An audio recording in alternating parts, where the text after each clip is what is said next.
Are you ready? Can Crushers.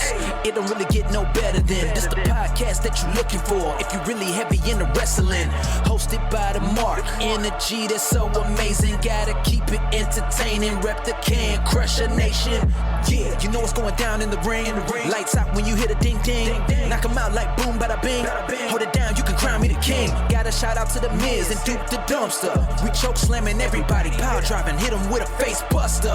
Yeah, this the show you need and it ain't no need for waiting. Mark, hold it down for the Can Crusher Nation. All about wrestling and keep it entertaining. Can Crushers Wrestling Podcast. Time to break them, let's go. Yeah. Can Crushers. Yeah. Can Crushers, let's go. This is the B to the C to the S to the T to the double E-L-E, Benjamin C. Steele, Mr. Steele if you're nasty. Ladies, remember, none of you can be first, but a whole bunch of you can be next. You're listening to the Can Crushers Wrestling Podcast, and if you're not, you are the worst part of society. If you are, share it with a friend, because as good as it is that you're listening, it's even better if more people listen. So do it.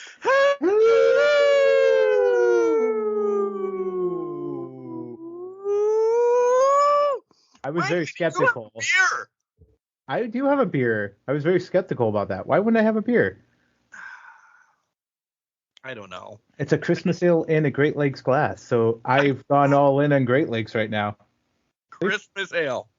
Yeah, I still have one or two left, so I decided to crack one open. Welcome to Can Crushers Wrestling Podcast. It's not Christmas. It's not. We're fucking celebrating it. There's the check. Merry February, everyone. It is very. I'm not gonna lie. I had a great day. I've been all over since the ass crack of dawn. I've been all over Pennsylvania. Made it back 20 minutes before. What have I been all over for? You don't know yet. Mm-hmm. I'm not telling you yet. You won't know but for it's good. a little bit. Yep. Yeah. We won't know for a little bit. But it could be good. Or it could be bad. Indeed, it could go either way. So we'll see what happens. Thanks for the wraparound. You're welcome. You're welcome. So our sheets just got the beers finally, because we got our new sheets up and going for the last 3 weeks or so, but they only got the beers today. And my goal was I was going to stop, see what selection they had, maybe grab a 40 or 2 40s or something, and enjoy them on the podcast tonight. Got a mile away from Sheets, and I had the sheets, so I had to hurry up and get home. But I didn't stop, and I thought, well, maybe I'll be good. Drink water. I'm being a good boy. I'm drinking water. So that's where I'm like, you're drinking beer? So during the first break, I will go get a beer. That's fair. I mean, I had these left over, obviously, from Christmas time, but I have tons of shit left over from camp season. Okay, I can't beat you on that, but here's the thing. Like at home, I don't drink that often anymore at home, unless we're doing a podcast or something like that. It's not, I don't need a beer. I don't need anything. Just kind of relax. That's why I said I would have grabbed a 40 or 2, because those would have been perfect for. There's stuff in the fridge that it's gonna be in the fridge, dude. I don't mean for you. You have to come down and drink it with me, or I don't need to drink at home by myself. Yeah, this is my drinking time. Did we grow up? Is this maturing? I don't know what this is, but I'll tell you where I would drink. If I'd either drink at Sluggers, which I know isn't there anymore. Slug Hairs. Or what's the other place? The Corner Bar? Not the Corner Bar. Oh, Cornerstone, yeah. Oof. Yeah. Cornerstone. Well, you don't drink beer at Cornerstone. You drink pitchers for $3 of liquor and your choice of pop. And then I'd rip my shirt off while I was there. 3 weeks in a row, somebody ripped their shirt off. You were one of them. This is what happens when we sing Hulkamania. I'm a real American in the middle of a bar. Yeah. After long, was it actually 3 straight weeks? It was 3 straight weeks, because you did it 1 week, our director of entertainment did it 1 week, and JFG, Johnny Fancy Graphics, did it 1 week. How were we able to do it 3 straight weeks? That's all. I'm trying to think because of scheduling. 2 of the weeks, I think 2 of the weeks we had we didn't have homestands, I think 2 of the weeks.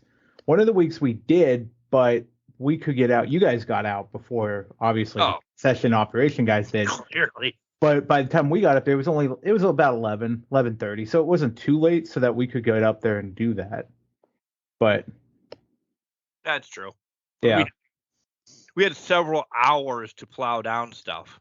Yeah, you guys were way ahead of us, and by the time we got there, about a half hour, shirts were off, and we're like, well, what the hell is going on here? We had one guy showing impressive back hair that didn't really have. One guy that ripped his shirt to Hulkamania. It was all over the place. I don't know. Oh, the howlers. And Cody Hetrick somehow ended up with hangover after hangover and breaking toilet paper holders. So it's fantastic. The week and the meek. The week and the meek. That's not the title. It's a great title. We have to hold on to that. Hold on to that sometime. How was your week, Budster? Not for the meek, no, but it was a good week. I mean, did nothing this week. Did a lot of yoga, guys. Still on the yoga kick, so I'm still doing that. Did a lot of that. Feel really good. Feel like stretched out, kind of not tensed up. I feel nice. I actually feel really good. I don't know how to describe it because it's nice a weird feeling. Would have been the word I would have used. Nice. But here's the thing, like an ant is nice. That's fair. But I just feel not tied up. I feel relaxed. That's the word I'm trying to get to. Good. So I like it a lot. Been taking Bailey for good walks. It's been nice up here this week, so been doing that a lot. Hanging out with the niece and all that, and nothing too crazy going on up here. It's been a pretty mundane week. Waiting on some things to unfold, but again, can't really take those out of drop those into existence yet. So, then yet, we both know we're just not counting chickens or eggs. Exactly. So, more to come on that. But how was your week? First and foremost, you really didn't have bad weather. It's been warm and okay here. It's just there has been a couple gloom and doom days because I've actually thought about the same thing. You said you took Bailey for a walk. I have 2 hooligans that would have loved to. It's just mucky out, though.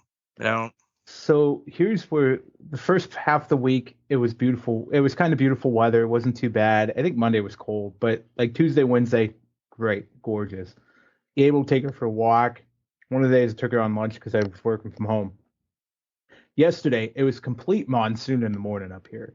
Raining left and right, inside out. Umbrellas are inside out, 2 miles that way. Ollie Williams.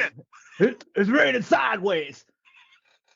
Your umbrella's out inside out 2 miles away. It was crazy up here. But then, like about 11:30, the rain stopped. And I'm like, yeah. And I'm like, well, I guess I'm going for a walk. So I took her for a walk. It was mucky up here. It wasn't great, but I have sidewalks around here, so I can kind of just stay on the sidewalk and not get too. What the hell is that supposed to mean? I have sidewalks up here. Like, hey, we do too. It's just the borough doesn't take care of them. But hey, listen, if I go 2 miles west, no sidewalks. I know. So it's like, hey, I get it. The borough's got sidewalks down there, but some places don't have sidewalks, and you're just walking on grass or in the middle of the street. So we're doing that. Oh, we're starting to get into, this is fantastic. We're starting to get into a highly volatile situation over bike lanes and parking restrictions up in my neck of the woods. Bike lane.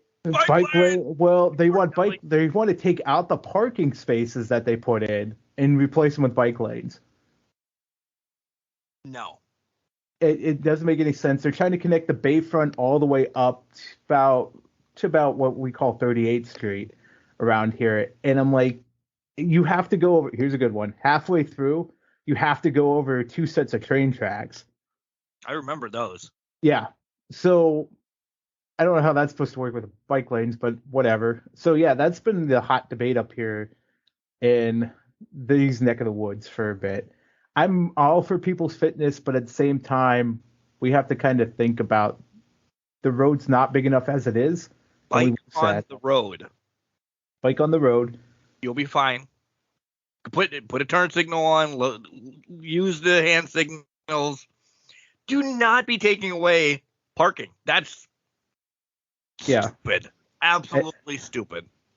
Agreed. Below 26th Street, there's no parking lanes. It's no parking zone. You're going to shorten the road even further. So you're basically just putting a 2-lane road very close quarters to each other. And there's a lot of big trucks that go down that way to get to the bayfront around here. So it's dumb. But dumb. That's our fun up here. So, okay. So you said you had some weather. It was kind of mucky down there. Yeah. What else? That's essentially it for the weather and everything. Yeah. I would have loved to start taking. I can't because one is licking my hand right now. So if I say the OUT word, he's going to think we're going. Yeah. So I would have loved to done that this week. We're just a little crappy. Mm-hmm. So instead, you've heard me over the last couple of weeks bitching and moaning about wanting a new game. It's available until Wednesday. So if you want to pull the trigger, Mr. Jenks, 2 games for a grand total of $37.05, NBA 2K and golf of this year. 23? Yeah. But wait. Okay. Wait. Oh, but wait, there's more. There is more. Because I thought I knew Jordan was the golf one. Throw it away. I haven't played it yet. No disrespect to it, but throw it away. I knew Jordan was on the cover, and I thought, oh, you got extra shoes, this, that, or the other thing. No, sons of bitches. We talk about video games. Mark's been crying. It's kind of our era for basketball. Maybe not yours, but mine. Oh, mine, definitely. You get to play. Well, first of all, there's a Jordan challenge that there's like 900 things that, like the Rey Mysterio one on 2K that you have to do. You start as a college Jordan and you have to go all the way up to win like titles and everything. I'm in for that. So I thought, oh, this is the one you have to buy. No, you just buy the normal one and you can also play with everybody back from the fucking 70s until now. And you get to play a whole season with them. So I'm in 90s right now. Yeah. And we'll get to this. After I pummeled the wife 3-0, if you followed me on Facebook. I didn't even put it on Facebook. She did, but you liked it. So people probably saw it anyway. Pummeled her in 3 quick games that I don't know what night. We both were off. Like, no basketball, no nothing. Like, what do you want to do? You want to play a video game? She's like, oh my God, yeah. So she was a Hornets fan back in the day. She couldn't tell you a Hornet now if it's not. So I thought, all right, let's do this. I don't care about a team. It's not the Washington Wizards and Kwame Brown wasn't on there. So I wasn't going to be the Bullets either because, blasphemy, Bullets, oh, bang, bang. So I thought, I'm going to be the Hornets, and I'm going to be first round pick. I'm going to get Jordan on my team. And I'm going to see who else I can get. Nobody, because the draft is serpentine. Oh. I got Jordan, and I got myself. But Michael Jordan's on the Charlotte Hornets. I'm 3-0 already. Listen, I'm playing on rookie. I don't care. I'm having fun. Yeah. And, yeah, and there's contracts up after the season. Bird's contract is up. Magic's contract is up. I mean, I don't know how much money I'm going to have. Right. But this is because I know more of these players that I'm playing with in the 90s. I couldn't tell you anybody that's playing basketball right now. But if I wanted to, I could go back and play with Kareem and Magic and Utah. Or I could have picked the next one, which has Kobe and Shaq and everything. I would have bought this game fucking 6 months ago if people would have told me this. or if I would have did research, but it's on you guys to tell me this. This is it's pretty nice. I have 22, so I'm debating now, knowing that 23. You go back and play all the eras like that. They have so here's where it was. Right now I cannot think of the entire teams listed, but they do have a 70s team, an 80s team, a 90s team, 2010, so on and so forth. So you can play by decades teams. In 20 that's just into play now though, right? I'm running a whole season, a franchise with the team. Well, this is where I was going. When I had 2K16, and this is why I don't know if 22 has this, but when I was doing 2K16, you could do the 93 Bulls, the 85 Celtics, the 86 Lakers. And that's what I did the one year. Every team I went through and said, okay, you're getting your best team. And then you're going to get your best team, and did that and ran a season like that.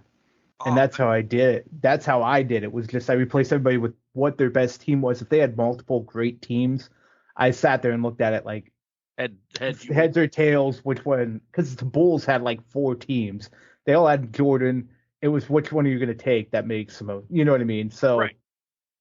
It was just playing that, but I did that for 2016. I don't know if they have it in 2022, but right now, what I loved about 2022, and I'm sure it's the same for 2023, if you were to go and just do a normal season, you can create up to 6 teams, put them in on top of the remaining league, and have like a 38-team league going on. And that's what I did. I added Tampa Bay, Seattle, I did the expansion. And they have some already picked out for you. If I wanted to put Ridgeway and State College or Erie, but there's some like Pittsburgh Force or the Louisville Liberty or something like that is available. I'm like, oh, that'd be cool if I want to do it that way. Throw everybody in a fantasy draft and say F the whole NBA. Let's start over. Yeah, that would be fun too.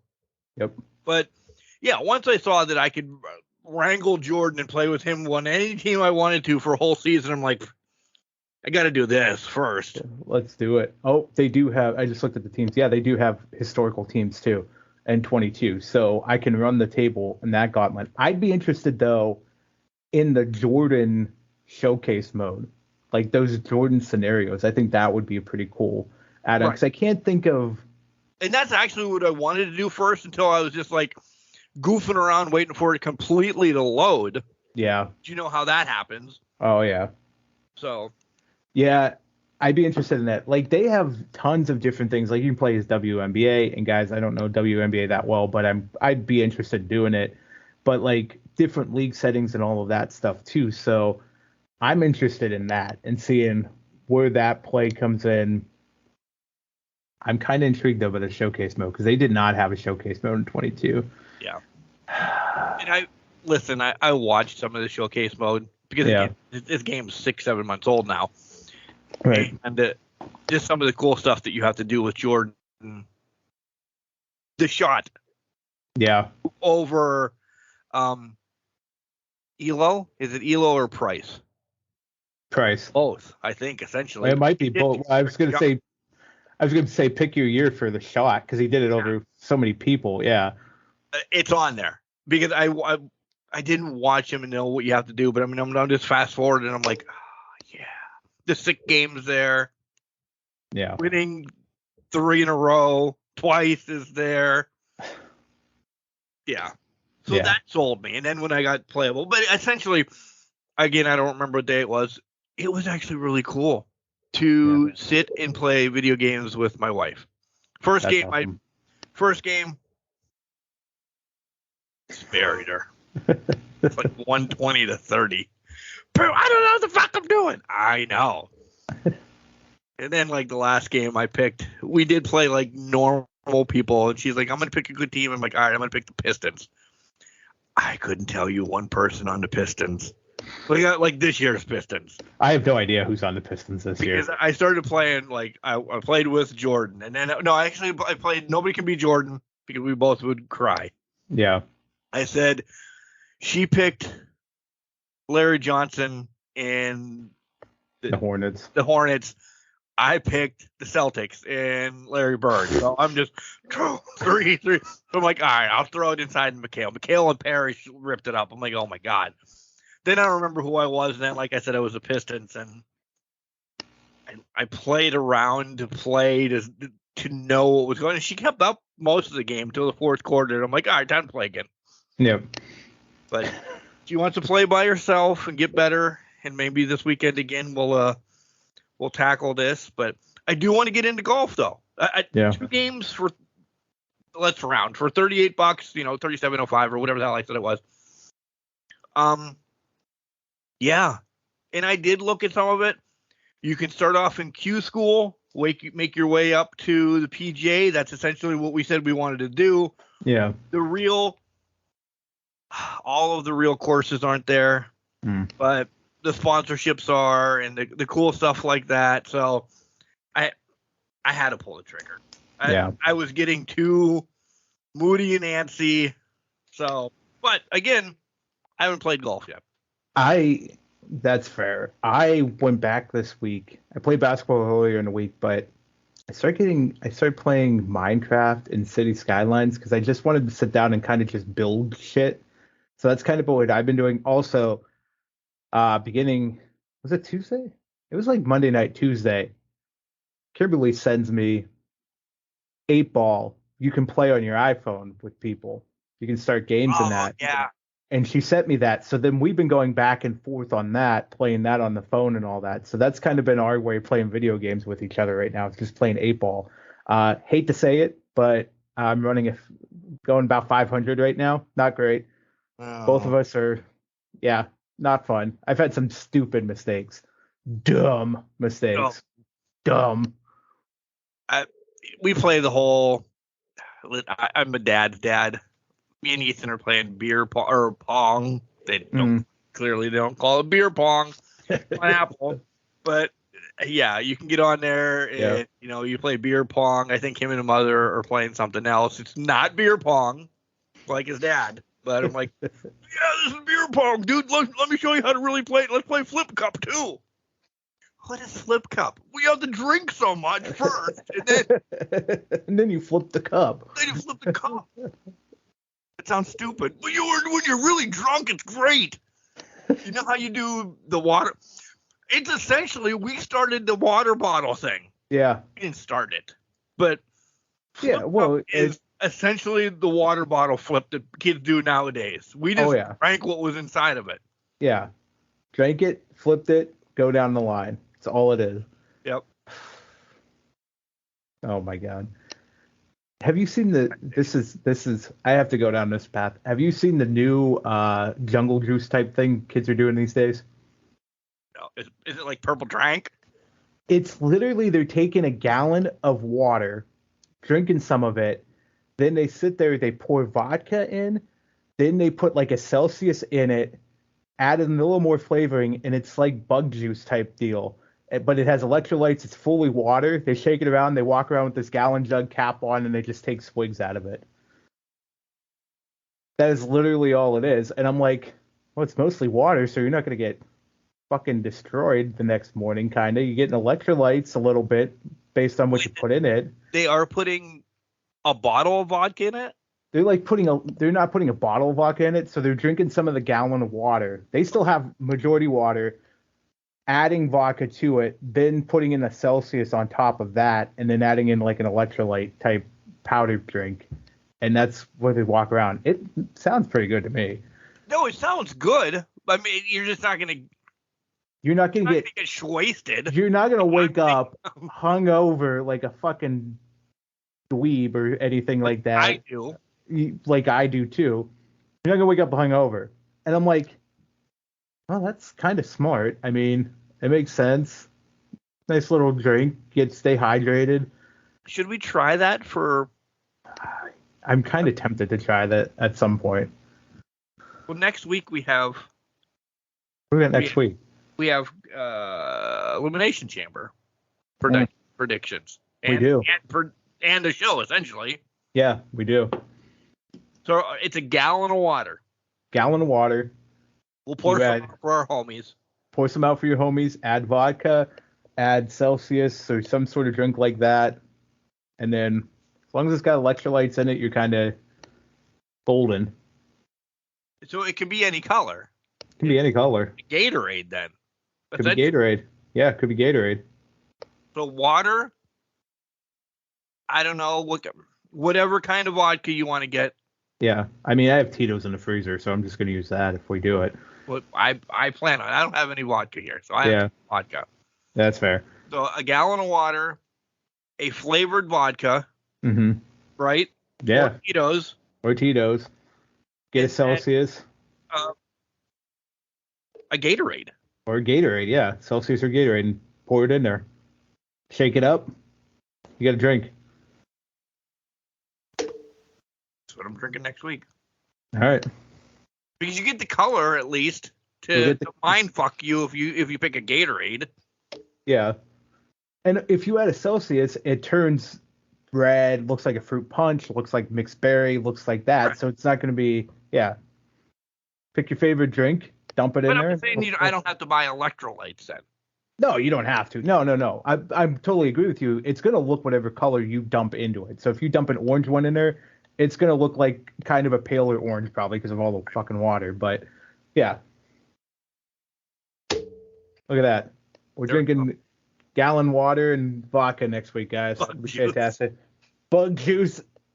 Can Crusher juice. Hydrated bug juice. Oh, Can Crusher. I like that. The CCJ, the Can Crusher juice. CCJ next week. I'm writing it down. CCJ. Yeah, me too. I'll write it down. CCJ. I'll forget. What the fuck does CCJ mean? I don't know. That's cool. I'm going to be doing the same thing Wednesday. What the fuck is CCJ? Why did I write it on this paper? What are we doing? I can't wait to be drinking out of a gallon thing of water. Just maybe that'll be the first one we put clips on because, whatever. I got no hot topics, so we should just talk wrestling. I got nothing too. I think we talk wrestling and hope for the best. Because essentially, the hot topics were built into the shows. So yeah, I did. Not a hot topic, but I saw somebody break down an alleged $8 billion sale of WWE. I thought this would be a fun topic to talk about. Somebody did. I think it was actually Meltzer. I have to look up the figures, but if they were to sell for $8 million, Vince McMahon would get $2.5 billion out of it. Stephanie like 170, and then everybody else would be maybe double-digit millions. Down to I think Triple H gets about 7, but it doesn't matter because you can just add it to Stephanie's. Right. Like 7 million and all of that stuff. So there's like 5 main players that get in the millions of dollars if a sale goes through for WWE. I'm going to try to pull it up right now, but digest that. I know Vince McMahon's was 2.5 billion in that range. Wow. That's a lot. That is a ton of money. And Steph and Tripp's just banking. Without a doubt, there'll be 2 and 3. Yeah. Oh, yeah, for sure. Their money is combined. So let's just throw that away. Their money, that's unbelievable. Because I know, there are other people involved, but I wouldn't, as much of the shares, the B shares that Vince has, I didn't think that many people would be getting that much. Essentially, that's what I'm trying to wrap my head around. Well, I think one for a bajillion dollars. I understand that, but like we shouldn't be getting anything. No, I think to that point, I think they have to be the heaviest stockholders in the company. I think it goes by the list of who's got the most money invested in it or the most stock in the company. Right. I think that's where we're seeing the breakdown. I think I may have found it. Give me a second here. As you do that, I hope everybody listened to Zach Ramsey's podcast on Wednesday, his Spotlight. It was really cool. And we talked about how he had his YouTube show going to kind of tell you what miasma was. And it wasn't that I have asthma, but he just told you about the miasma and what Zach Ramsey's is. Don't forget, every Friday night, which was yesterday, his new episode comes out. So episode now 1 and 2 are out on YouTube. Type in Zach Ramsey's and you'll find it, and just continue to watch this, 5-episode show that he's putting together. So that's last week's. Next week's, Brock's Boulder comes on the show. If you've heard that name before, Sarah Bubbles, when she was on the show, brought it up. And Brock's has a hell of a story about how he got into professional wrestling. A little unorthodox, a little bit late in the game. I'm not going to ruin anything else, but he may win because he's a son of a bitch. And if you have dad heart, you will cry. I will leave it at that.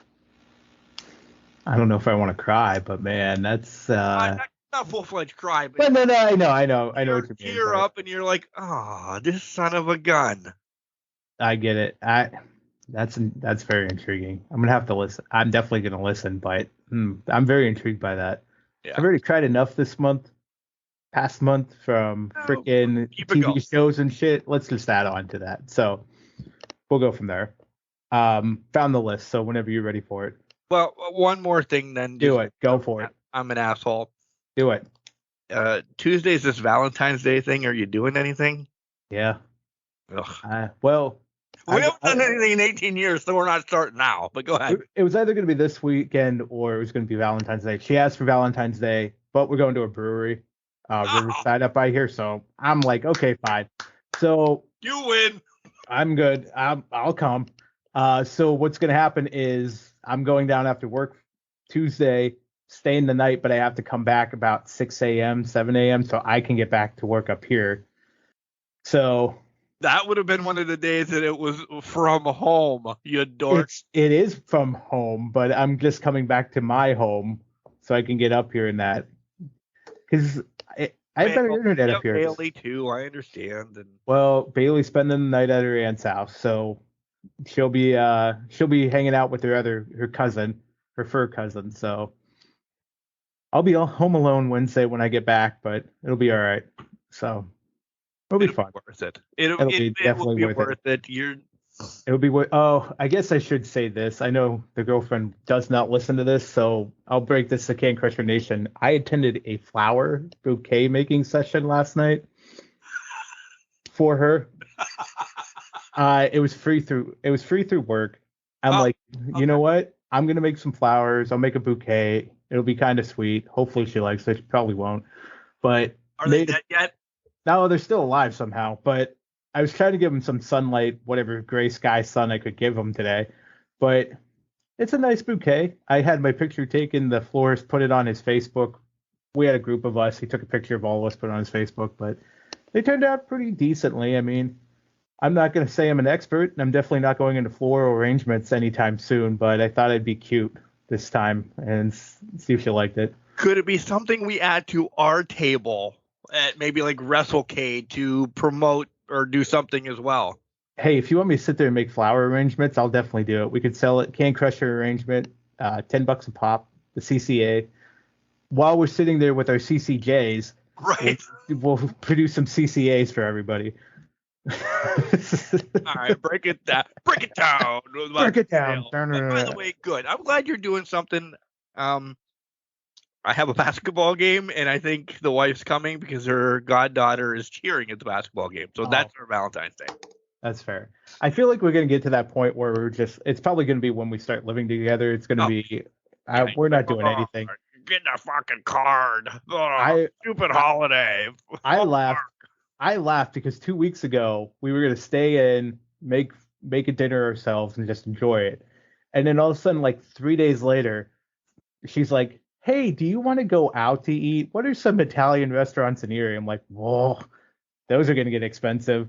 Yeah. And somehow we were talking about the one, and she goes, I really like Riverside. Can we go back there? And I'm like, hell yes, I'll come down to you if we go to Riverside. So it ended up we're not cooking. I think she's just afraid of me cooking in her kitchen again, but that's a different story for different time. I can't blame her. I'm a messy cook. I get the job done, and it's great, but I'm a messy cook when I do it. So you need that $60 wait staff to come in after you then. Yeah, come in, clean everything down, make it look pretty. Yeah. Where's my sous chefs at? All right. Anyways, let's break it down. Vince McMahon. So $8 billion. Vince McMahon would make $2.5 billion. Stephanie would make $170.8 million. Linda gets a cut of this, $50.3 million. Kevin Dunn, $24.2 million. Nick Khan, $13.8 million. Not sure who this is, but Frank Riddick, $10.9 million. I've probably heard the name before, and I'm just not thinking of it. And then Triple H, Paul Levesque, $8.3 million. That's according to Meltzer. Okay. So still in, and these are all rounded numbers. Yeah. Still in the McMahon family is 2.5, 178, 50, and 9. Yeah. And then they can divvy up what they want to of that. Yep. So there's $4 billion left just for them to play around with. And again, a ballpark, that is the roughest math that you've ever seen in your life. But essentially, $4 billion. Here you go. McMahon family, play with it. Yeah. The rest of everybody else is happy too. Yeah. Damn. It's unreal. I'm not surprised by it. I thought it would be a little less than an $8 billion sale, but it is a global company. The Saudi deal, whether you like it or not, that probably brings in a ton of revenue. It brings in a shit ton of revenue for them. I mean, the network deals, the $1 billion deal from Fox alone has got to be factored into that. We're gonna move along to the wrestling. Yeah. Called out, but Comcast has pulled out. They're done. Yeah. We're not in. Well, let's go off of that one a little bit. ESPN just made a deal with AEW for it's even though it's like Australia, New Zealand telecast. That's still playing with AEW. Disney's probably out of that deal now because they're not going to jeopardize that relationship. So that eliminates Disney. Comcast is out. We're getting down to nitty gritty. Fox, Saudi, probably a few others if there are any others out there to play. The field's getting pretty small here. Or is it a field at all? And we'll leave it go to think about that because I don't know if it's for sale anymore. It might not be. That, ponder about it. Maybe we'll wrap back around to it in Ask Can Crushers in the third segment. But I don't know anymore. I don't know. It feels like things are starting to fall into line where it's telling me, to your point, it's probably not for sale anymore. And they're probably saying, we're going this offer, but we're not saying anything yet. So if people are starting to drop out, there's usually either one person's already been picked or it's down to two. And who knows? And Vincent will be involved forever. My favorite quote before you do go sign away was Vince McMahon saying he would sell to somebody even if they didn't want him involved. Right. I laughed because I'm like, well, no, that would eliminate them for sure if he's not allowed to be involved. So yeah, I'll still sell it to him. Yeah. Full of shit. You know where to listen to us everywhere podcasts are. Facebook, Instagram, and Twitter at Can Crushers 69. That's our socials. Can Crushers 69 at gmail.com. That is where you send us questions for the next Ask Can Crushers. Or you want to get involved with the show, be on it, do this, do that, whatever. Nobody's using the phone number anymore. I don't know. Maybe I'll just blow it up because you guys have disappointed me wholeheartedly. Cody Hetrick, everybody calling people out. Yeah, that's about it. Oh, call or no, but hats with his teeth, all the cool stuff that Al Stone Hooligans have. Promo code Can Crushers, all one word, capital C and Can, capital C and Crushers. Here comes Al Snow to tell you about more. We come back, I'll have a beer, and we'll talk about wrestling this week. And Jenks, very storyline driven, both companies. Agreed. And I loved it. Mm-hmm. Wrestling. A love and a passion we all share. I've started a wrestling brand. The wrestling brand. A brand founded on the aspects of wrestling. Two entities working together to create a product that connect emotionally for people everywhere. Collar and Elbow is the brand. Passion and love for wrestling is the drive. I am Al Snow, and this is Collar and Elbow, the wrestling brand. Hey, Can Crushers fans, Brock's Boulder. Listen, stay tuned for the best podcast, maybe the second best behind mine, Can Crushers Podcast, coming right at you. Welcome back to Can Crushers Wrestling Podcast, tasing everybody and kicking ass. Hey, I was kicking ass during the break here. I beat the girlfriend in pool. We finished our game. She's not happy. Oh, whoa. I see you got another beer. You know what I forgot that I had? Corona? Well, I have two more of these, by the way. But my Di Serona. So, did you mix it? Of course I did. I had two the last time. Well, yeah, I do. I was crocked. Well, good thing the wife is home, right? She can carry you up to bed if needed. She can carry me up to bed, and she can go get the sun. Oh, there you go. So you got the bases covered here. Win-win. Yeah. All right. WWE. And listen, I know we kind of cover SmackDown a little bit when we're on the air here, and we kind of go back. There's times that we don't need to go back. Yeah. This might be one of them. We don't need to go back. No, I think the biggest takeaway here is Sammy got his title match. I thought that was a really well-done segment between the two of them. Roman going off. And I would think that's the only thing we need. We don't need to go back and talk about the race. We don't need to go back and talk about the four-way that Nat won. Which, by the way, that was the least surprising development I think we had, was Nat winning that fatal four-way. She had just come back. Yeah. Go ahead. Because I agree with you. Listen, Vega wasn't going to win. No. As much as I love Vega and Agreed. what she does, she's not there. Shayna and Ronda have already been talked about going for the tag titles. Shotzi's been buried 6 times a Sunday. So, okay, let's go to Nat. And I think I might have lost Jake.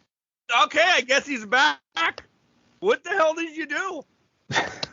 Well, I think we've proven that I'm technology illiterate. I don't think that's the right word.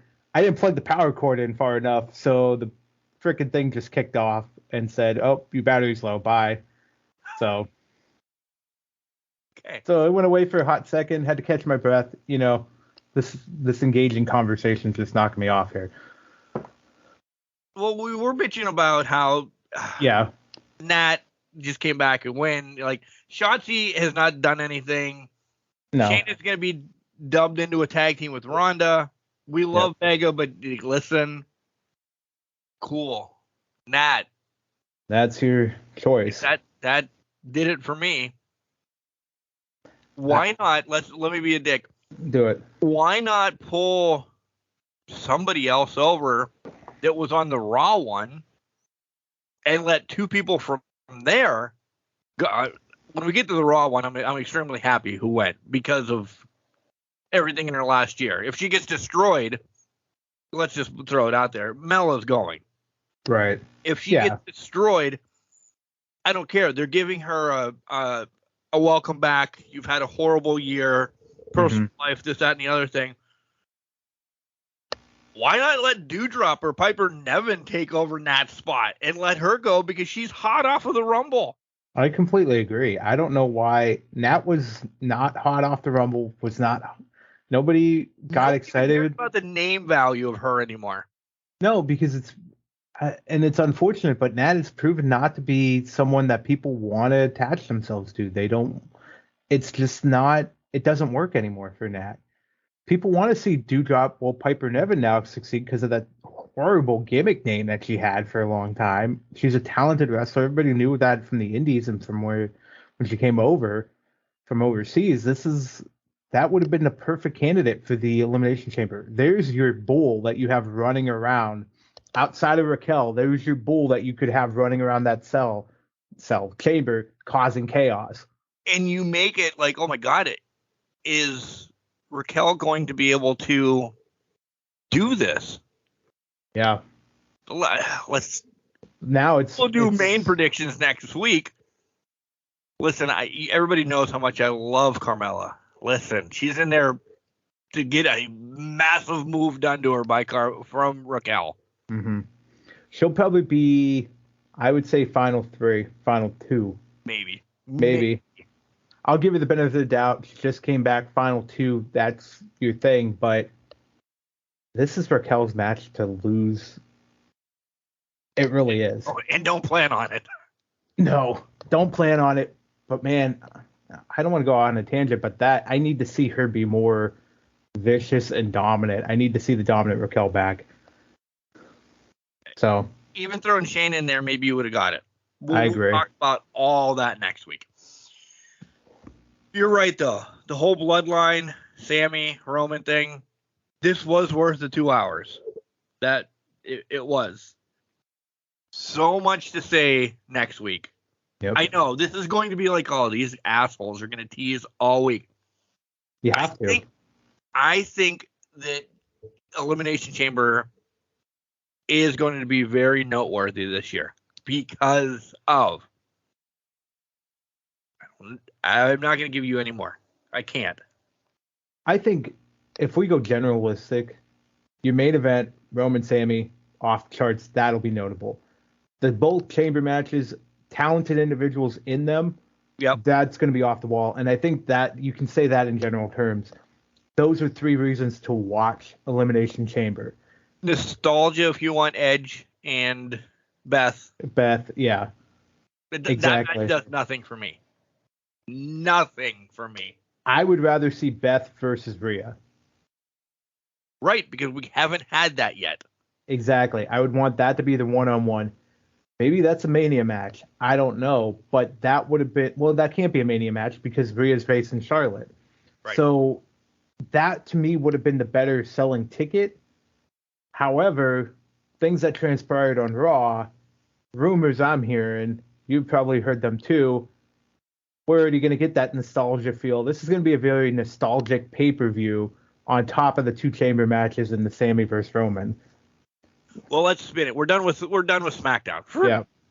Head over to Raw, and Edge and Beth come out. And by the way, do you know that Edge got in trouble over Royal Rumble because he was just feeling his wife up?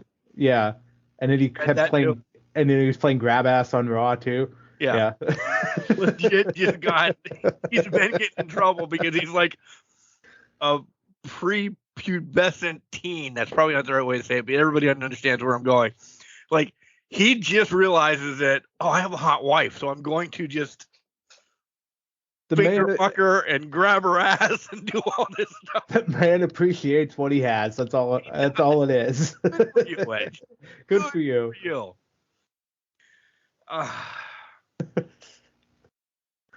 Dom, I still can't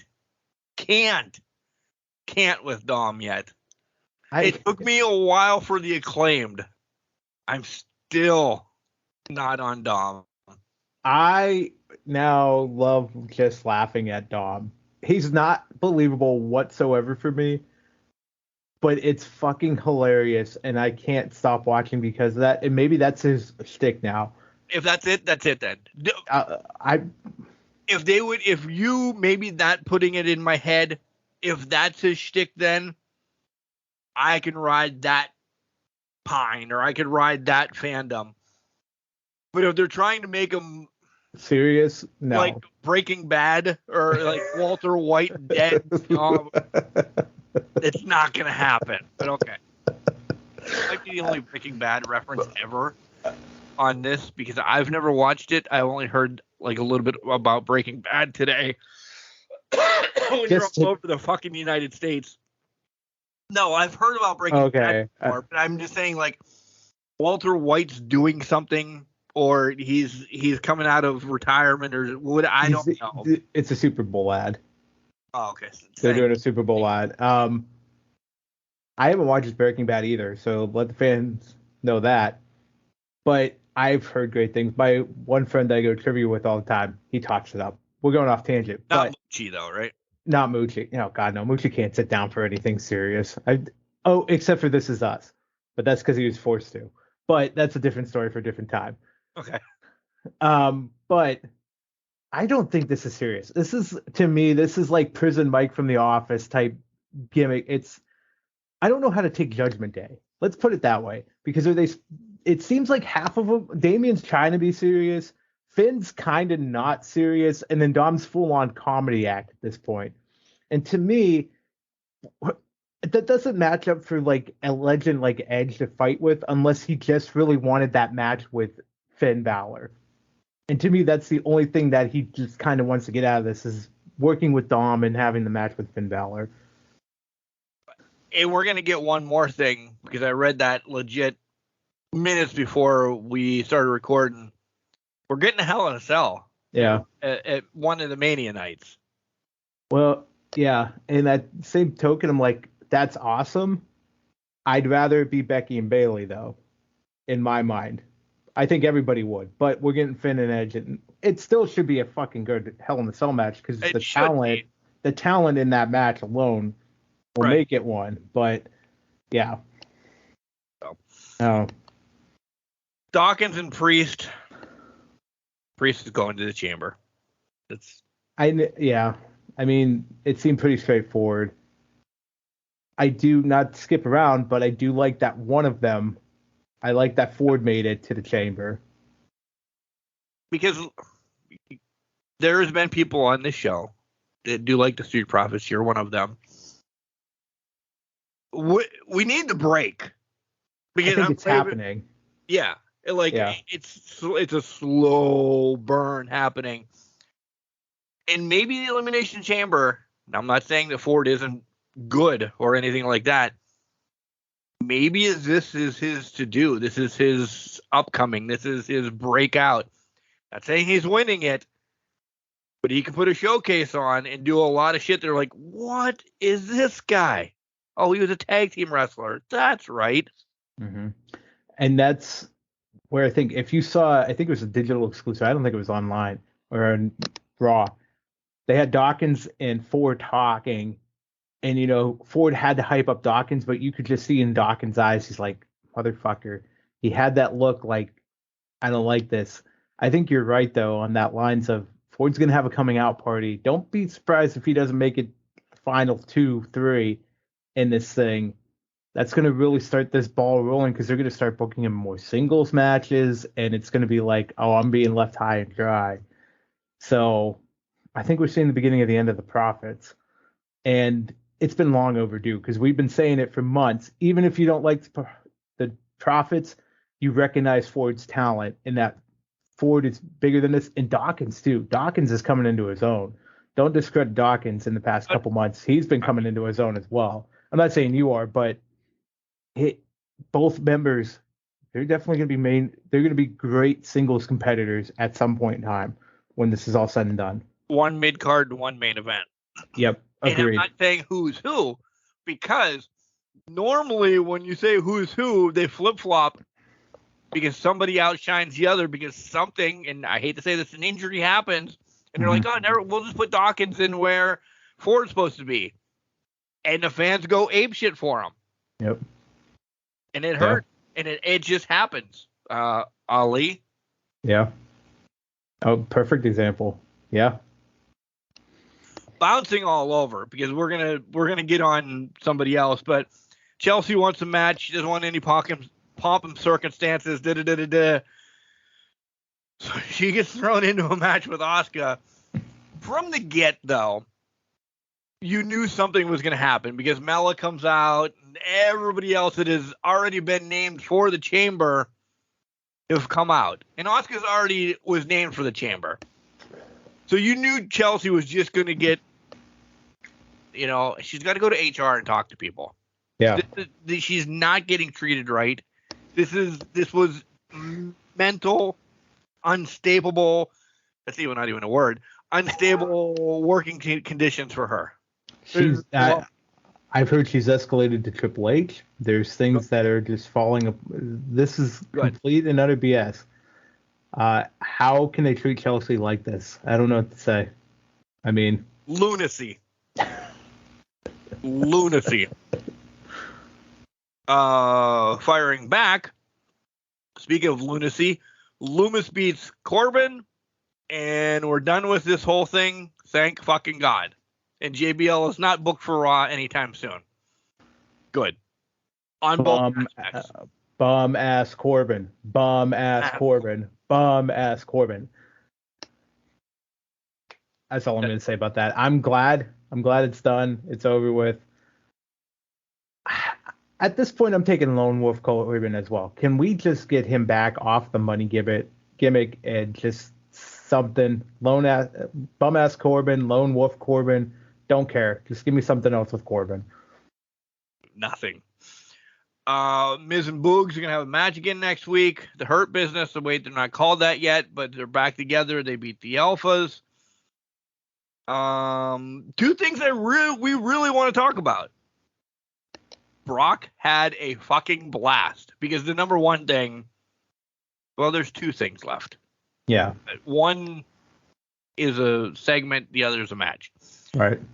Brock had a blast doing this on Monday night. He was. This is what I want from Brock. He was trying to tell a joke. I think he completely, and I hate this word, botched the joke. I won't say botched about a move, messed it up, whatever. Yeah. He botched the joke. But it worked. Bobby who? And then he's like, God, this didn't work. I'm just going to start nonsensically naming stuff. I don't know why. I'm excited for this because of Brock being an idiot. Unhinged Brock, or Brock that can just do whatever the fuck he wants, is fantastic. We laughed at Viking Brock. But Brock coming out of his shell and just being able to just pivot and do anything and not a controlled segment, it's fucking hilarious. Because we always known Brock as this big beefy guy, straightforward, slapping meat, doing nothing and having Paul Heyman talk to him. Now we got jovial Brock just doing whatever the fuck he wants. It doesn't get any better than that. Bailey agrees. She's down here moaning on the floor. I heard that. I didn't know if it was my gut or if that was Bailey. That was Bailey. But I love this Brock. This Brock. And Bob looked like he had fun too. Yeah. Like he went out. He's like, God, I got to try to save this. Listen, he didn't. And I'm not downplaying this. Like, okay, some things were messed up. People mess up talking in the world, and you can pull it off as it was good, or it was funny, it was great. This segment did that. It was so stupid and out of tune, but it made complete sense. Yeah, because I think when we look at like Bob and Brock and that, they've been so robotic in how they come out and how they do things, and it's very straightforward, that when we see these breaks and see these things, it fucking works because we're like, oh fuck, they're human. Right? Oh fuck. This is, they're all the almighty and the beast incarnate, but they're fucking human. And it can be fucking hilarious too. Same time. We don't know if it was supposed to be or not, but it was. It was, and it was a great segment. Everybody loved it and everybody was enjoying it. So I had fallen asleep by now. If you're going through the whole realm of everything, I didn't see what we're going to talk about next live, or I didn't see the main event live. So let's talk about Cody and Paul. If there is a segment that I've watched more than anything in the last couple months, it has been this. Yeah. This wasn't a promo. This wasn't. It was just two guys talking. They both wanted. I don't know if this was Triple H or whoever said, "Go fill some time. Go tell your story." In the scheme of things, yes, you call it a promo, right? Right. You don't need to. This was epic. Mm-hmm. I did this for your dad. You did this for your dad. Mr. Heyman, I love you. What you did for my family was awesome. Da-da-da-da-da-da-da. I thought, all right, how are they going to wrap this up? This is the first time watching it. How are they going to wrap this up? You're your dad's favorite son. Not even bringing up Goldust or Dustin. No. Fuck, what the hell? God, that's rough within itself. But your dad loved fucking Roman Reigns. What? Rewind that. You're your dad's favorite son, but he loves Roman Reigns. Oh, and nothing until then was a shot. Yep. It was just good, wholesome storytelling. Cody telling Paul, Heyman, crocodile tears, you call it what it is. Genuine tears had me a little balling up with that story. It was chef's kiss, but that final shot, I think because it was so genuine, it felt like beforehand, that final shot fucking hit right in the heart. And it was like, oh my God, why would you? Yeah. Heyman just could not resist the urge to be that dick and poke that fucking bear. And I love the part where Cody Rock just says, now it's personal, and just walked away. Mr. Heyman, now it's personal. Yeah. It's personal to Heyman. Doesn't mean it's personal to Roman now. I think that might be a key distinction as we get further down the line here. Master storytelling 101. Take the real life, walk it through, take someone that understands the business like Paul Heyman and just turn it just enough to make it a personal jab that you know will hurt. Not that does anything for the storyline, but just enough to make it hurt to overall cause the storyline to progress forward in a different way than what it was going to look like. I know one of the questions coming up is kind of related to all of this. I will say, before we get to the questions, because I'm saving a lot for the questions. We have 10 questions, and listen, I read some, if not most, this time. I'm going to be that dick. I didn't read any, so I have no idea how this is going to go. Right. So Yeah. It's good. So I'm trying to hedge everything towards the questions. This took some, if not most, of Sammy being champion, off Sammy being champion, and put it right back on Cody, because Sammy just wants to beat Roman's ass. Never anything about championships. Mm-hmm. He wants to beat Roman's ass. Cody made sure he said, I want a championship. I don't care who I have to beat. Yeah. There's that little twist. So we'll leave it at that. Segment 3, we may answer it. We got a long time. Because predictions next week is in WrestleMania, so fucking a month and a half. So I'm sleeping, okay? Okay. Listen, I fast-forwarded Elias and Ford. Even the next day, I fast-forwarded it. I don't care. I'm sleeping real time now. And I hear, what? What? And this is 11:15. This is going on.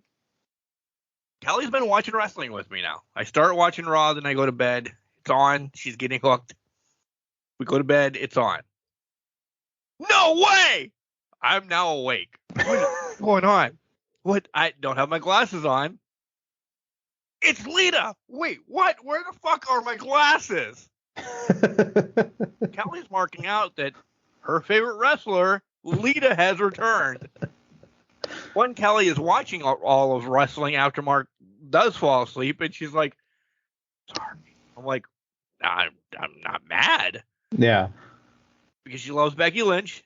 Now she loves Lita. Now she wants to know what's going on. Let's go. Let's go.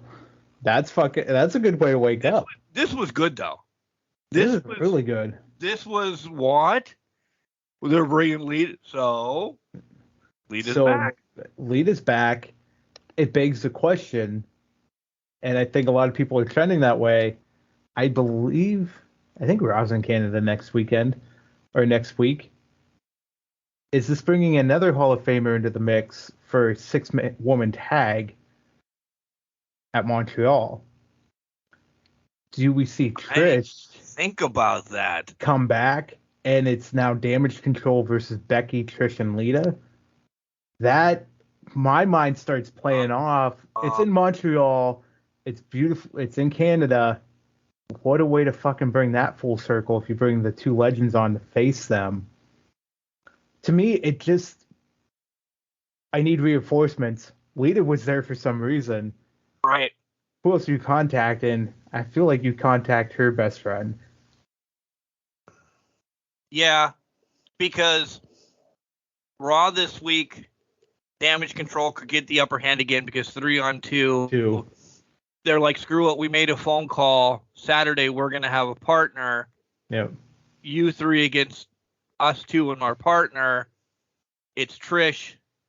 They wipe them clean because, listen, I do have some stuff to say about NXT before we shift over. Very little.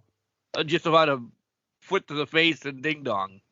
Yeah, we got to talk about that. I didn't watch Vengeance yet. I didn't either. I want to watch it because I heard Wesley and Dijak phenomenal. I want to revisit that. But go on. Go with your thought process here.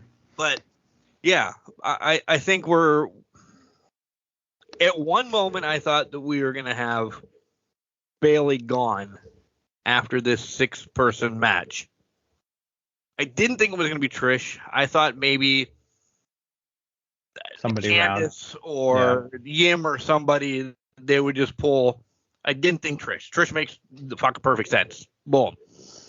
Essentially then sending Bayley back to NXT for a while and being out of Damage Control with Toxic Attraction. Well, that's no more. Well, I don't know what's going on. I mean, she was there for about 10-minute segment. She was. Yeah. I didn't think. I still feel like there's one more match between Becky Bayley at WrestleMania that's going to happen now. I do too now. Yeah, and I thought that cage match when Lita came out, I'm like, there's too many moving parts here. Even with the 6-woman tag, the Hall of Famers, and Becky versus them. End this multi-person woman feud though to get it back to Bayley and Becky. Yep. So Ronda and Shayna can come up because as much as I loved what happened Tuesday because of the homage that it played, we get two strong competitors now that essentially could be brought up to the main roster, be doing something. But you lose another tag team. So it's got to be Ronda and Shayna to get the titles off of Damage Control. And we have a month and a half to get that going, but we need the separation of church and state here. Yeah. I think to that point, I think this will naturally occur with you bringing that Shayna and Ronda. That's their own beast. They're going to be EO Dakota focused on that. Super focused. Bayley's on her own. Becky's on her own. This is where I wanted to see the cell match. I'm assuming they're going to do something night 2 where it's going to be like a last woman standing or something like that, just to kind of for me, you can't just have a normal match to break this down. We just had the cage. We got to go balls to the wall here. Whatever you guys come up with. It's not going to be golf carts driving Bayley down on the roof like it was with Bianca, but something needs to come out of this. And I think there's going to be a natural separation with the challengers for the tag titles occupying their time. Oh, and I really think it's going to be, listen, this is a spoiler from here to there. Becky's getting a huge win and Bayley's taking a sabbatical for a while. Yeah. Because Bayley carried, listen, Sasha bailed. Yep. Charlotte got married and left, and Becky was hurt. Of the horsewomen, Bayley was the only one there. some people stepped up, some people did something Bianca. Yeah. But it was Bayley carrying that. Yeah. She deserves it, and I will say she deserves a break. So if she wants to take WrestleMania SummerSlam off, let her take a break. Yeah. Agreed. NXT. Essentially, we talked about it. Bayley, ding dong, hello, toxic attraction, trying to kind of just be, happy-go-lucky, being a good-ass family. And I didn't watch it live, but I went back, and I've already heard about it, and I know I saw her face. But the word that you'll always be my sister. And then she beats her ass. Mm-hmm. Listen, you have a sister. Sometimes you'd punch her in the face. She'll always be your sister, but you'll punch her in the face. I have a brother that I haven't seen in years now. Yeah, he's always my brother. Yeah. Doesn't mean I'm not going to fight him. So that wording, and I'm not saying anything about your family or my family's garbage. No, but you understand what I'm saying. But yes, they'll always be your brother, sister, Yeah. And you're still going to take out aggression on them. Yeah. You're still going to be fighting that with them, anything like that. Listen, I grew up in a house of three sisters. If I didn't see this coming a mile away, I'd be blind as a bat. Right. But this was brutal in a sense, and literally brutal after we saw that fucking kick to the door. I'm pretty sure that door was supposed to give. Yeah, it was. I'm not in the biz or anything, but yeah, it was. All I was seeing though, the only thing it gave was Gigi's face. Yeah. I was sitting there. The only thing I saw was the barbershop window and that fucking kick, and then throwing them through the door. And it was like Shawn Michaels in the back saying, "We got to make it different. How can you make it different than that? Oh, I'll kick her face through the door that should be still unlatched, so it looks badass. Nope, we're just gonna fucking curb stomp her head into a hard surface, and leave Gigi looking like in shambles after that." Brutal. Loved it. And as I said, and you nodded, those two do not need to be on NXT. They're going to be. They're going to be. They're going to be main players. But just this segment, I love Chelsea, so I can't say above that. But they're already above Vega. They're already above Nat. They're already above Shotzi.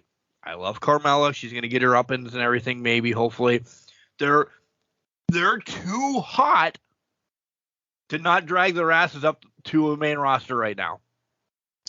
But don't, because they would get lost in the shuffle in a month.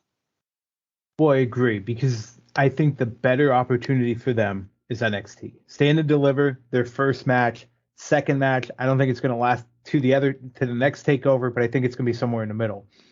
They're going to carry this rivalry, but I think both of them need to be the main event players with Perez in NXT right now to solidify what that division is. Sol Ruca is still coming up, but she's getting shot to the moon right now. Yeah. Which is great, but she's still coming up. Zoe Starks has kind of hit a ceiling of sorts with her. No. Yeah, she's talented. Yeah, she's talented as hell, but I think the personality, she's just not breaking through that ceiling for some reason. Nikita Lyons, gone, ACL tear. See you later. Bye. Godspeed recovery in that. So now you're seeing this NXT women's division where you're like, there's nobody there really for Roxanne to kind of do battle with to carry this division for the next couple months. I think they need Gigi. They need JC. They need Toxic Attraction to make this push to carry this forward. And I think they're going to be kind of in line, fighting for who's next in the bracket. I don't know who Perez gets at Stand and Deliver. It's not one of those two because they have to finish their rivalry. I don't know who it's going to be at Stand and Deliver, whoever they go with. But the women's division in NXT, I agree. These two can go to the main roster, but they would get lost in a month based on the personalities there and who they need to push up and elevate and get reacquainted with fans. There's too many moving parts to bring up an NXT call-up in the women's division right now. Exactly. But I will say this before we move off of NXT to kind of pivot a little bit. Pivot. Braun Breaker main roster after Mania. Because we said it last year. He should have been last year.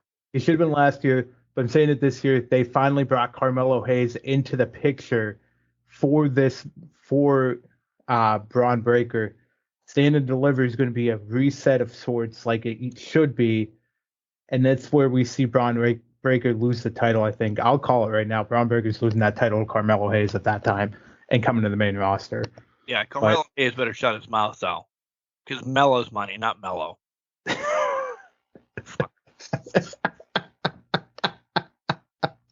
I knew that would get the rise out of you. She's called him out though. She's called him out on it. All right. I'm looking at my Rampage notes, and I was frustrated. I think on Rampage. I guess why were you frustrated? But I mean, there wasn't much to talk about on Rampage. But why were you frustrated? Because Christopher Daniels against Rush, and they beat the shit out of Daniels just because Rush was going to take the loss. Spoiler, was going to take the loss this coming Wednesday. Yeah. That's happened now 3 times in all the Danielson matches. He comes up for a hot second. Yeah. Stop. It really is. Tony and Saraya spray painting people. All right. It shouldn't be an L. Like I really I love Saraya, but she does the L the wrong way. Do you notice that? I do notice that. I do. Who's writing their segments though? I'm going back to Dynamite 2 on this. Who's writing their segments? Because they are hard to watch. Yeah. You're froze again too. You just have a nice. Yeah, I see it. I see it now. I can see it on my end.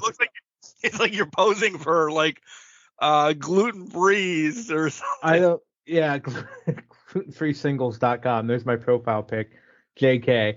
I don't know why I'm frozen, but you're not. Back around. It doesn't matter. Yeah, it does matter. But anyways, I'm glad it's at least a nice picture. But go on. And then the Elite against Ethan Hardy and Isaiah was Jesus Lord. Let's just say this: Rampage is not delivered in the last month. Oh, 6 months? Yeah. I've really been disappointed. Like, I agree. I don't know if I'm going to watch it until I hear something come back around on it. I'm kind of at that point too, but I'm like, maybe I'll keep it on just in the background and kind of listen for it, but I'm not a fan. Yeah. But Dynamite, listen, there was also good wrestling on Dynamite, but there was stories to be told on Dynamite, and that's why we said earlier, like the Paul Heyman Cody story, amazing.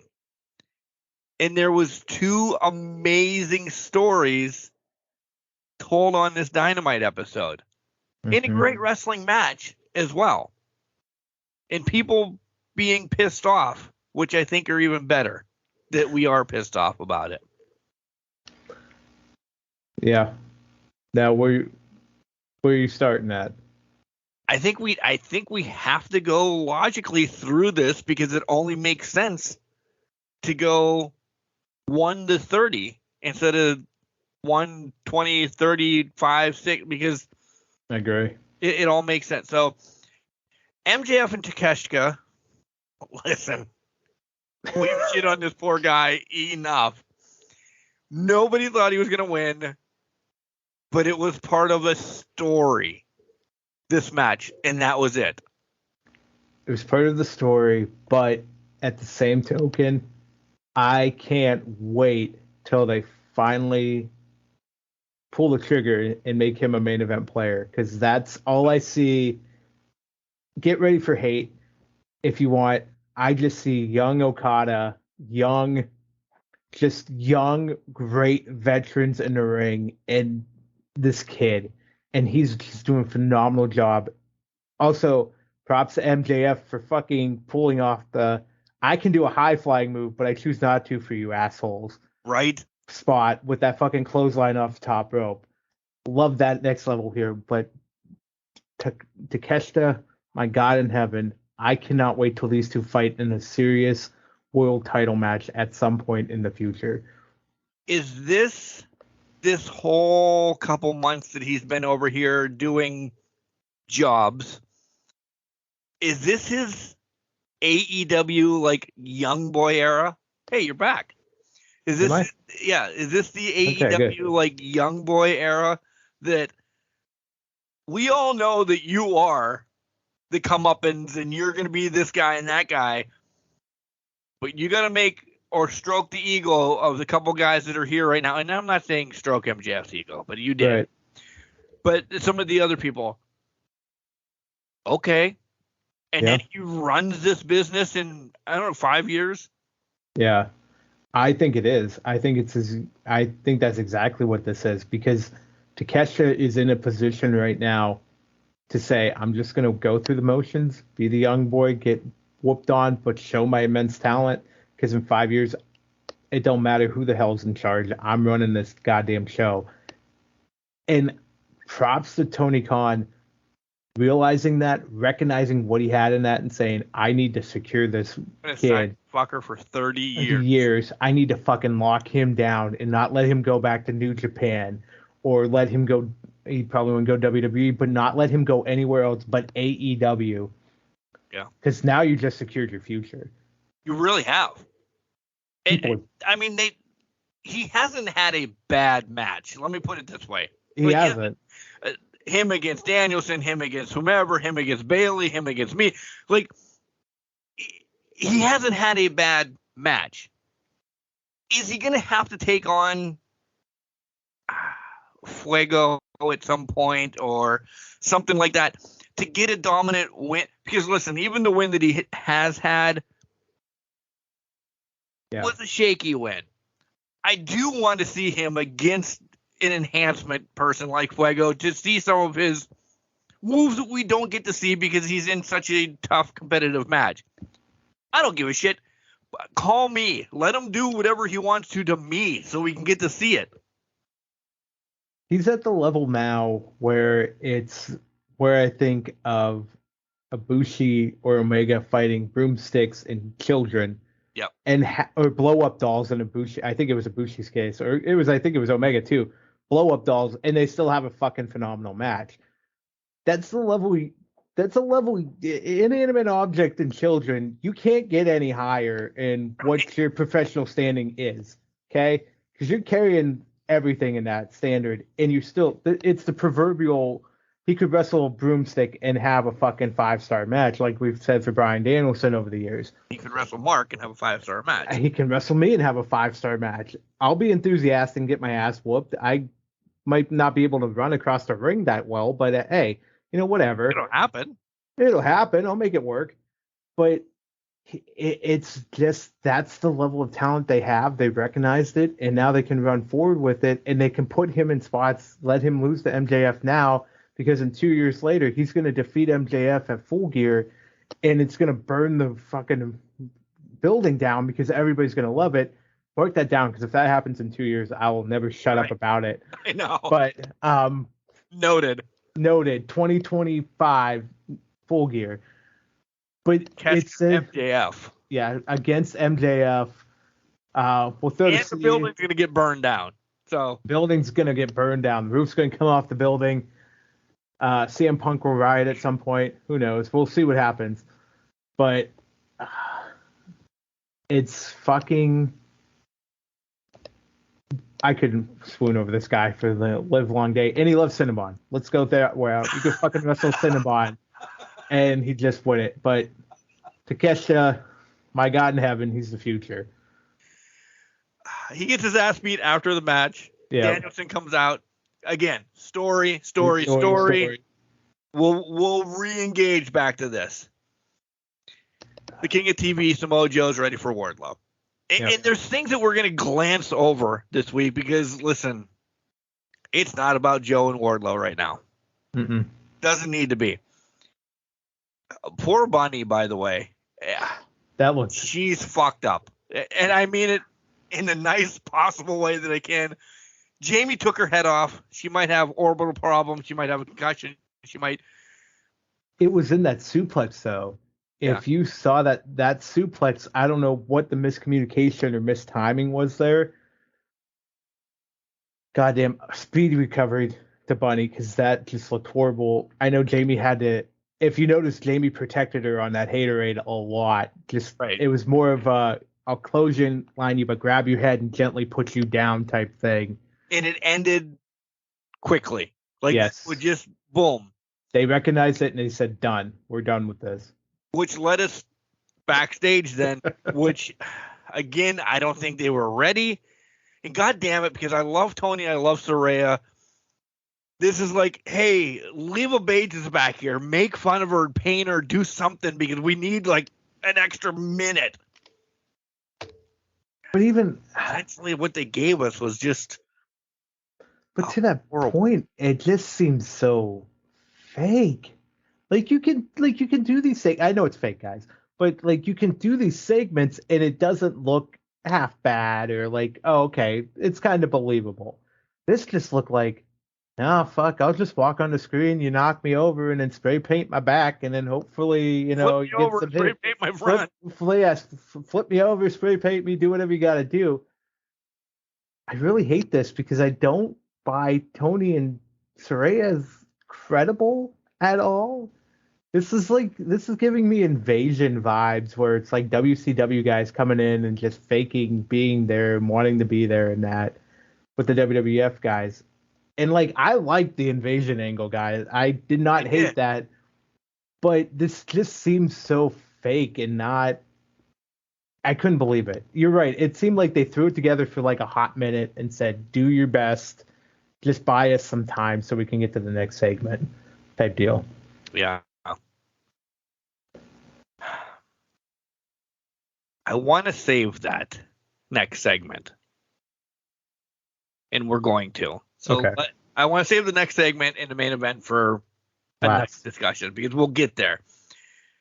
I don't know why Starks, Menard, Parker, Garcia.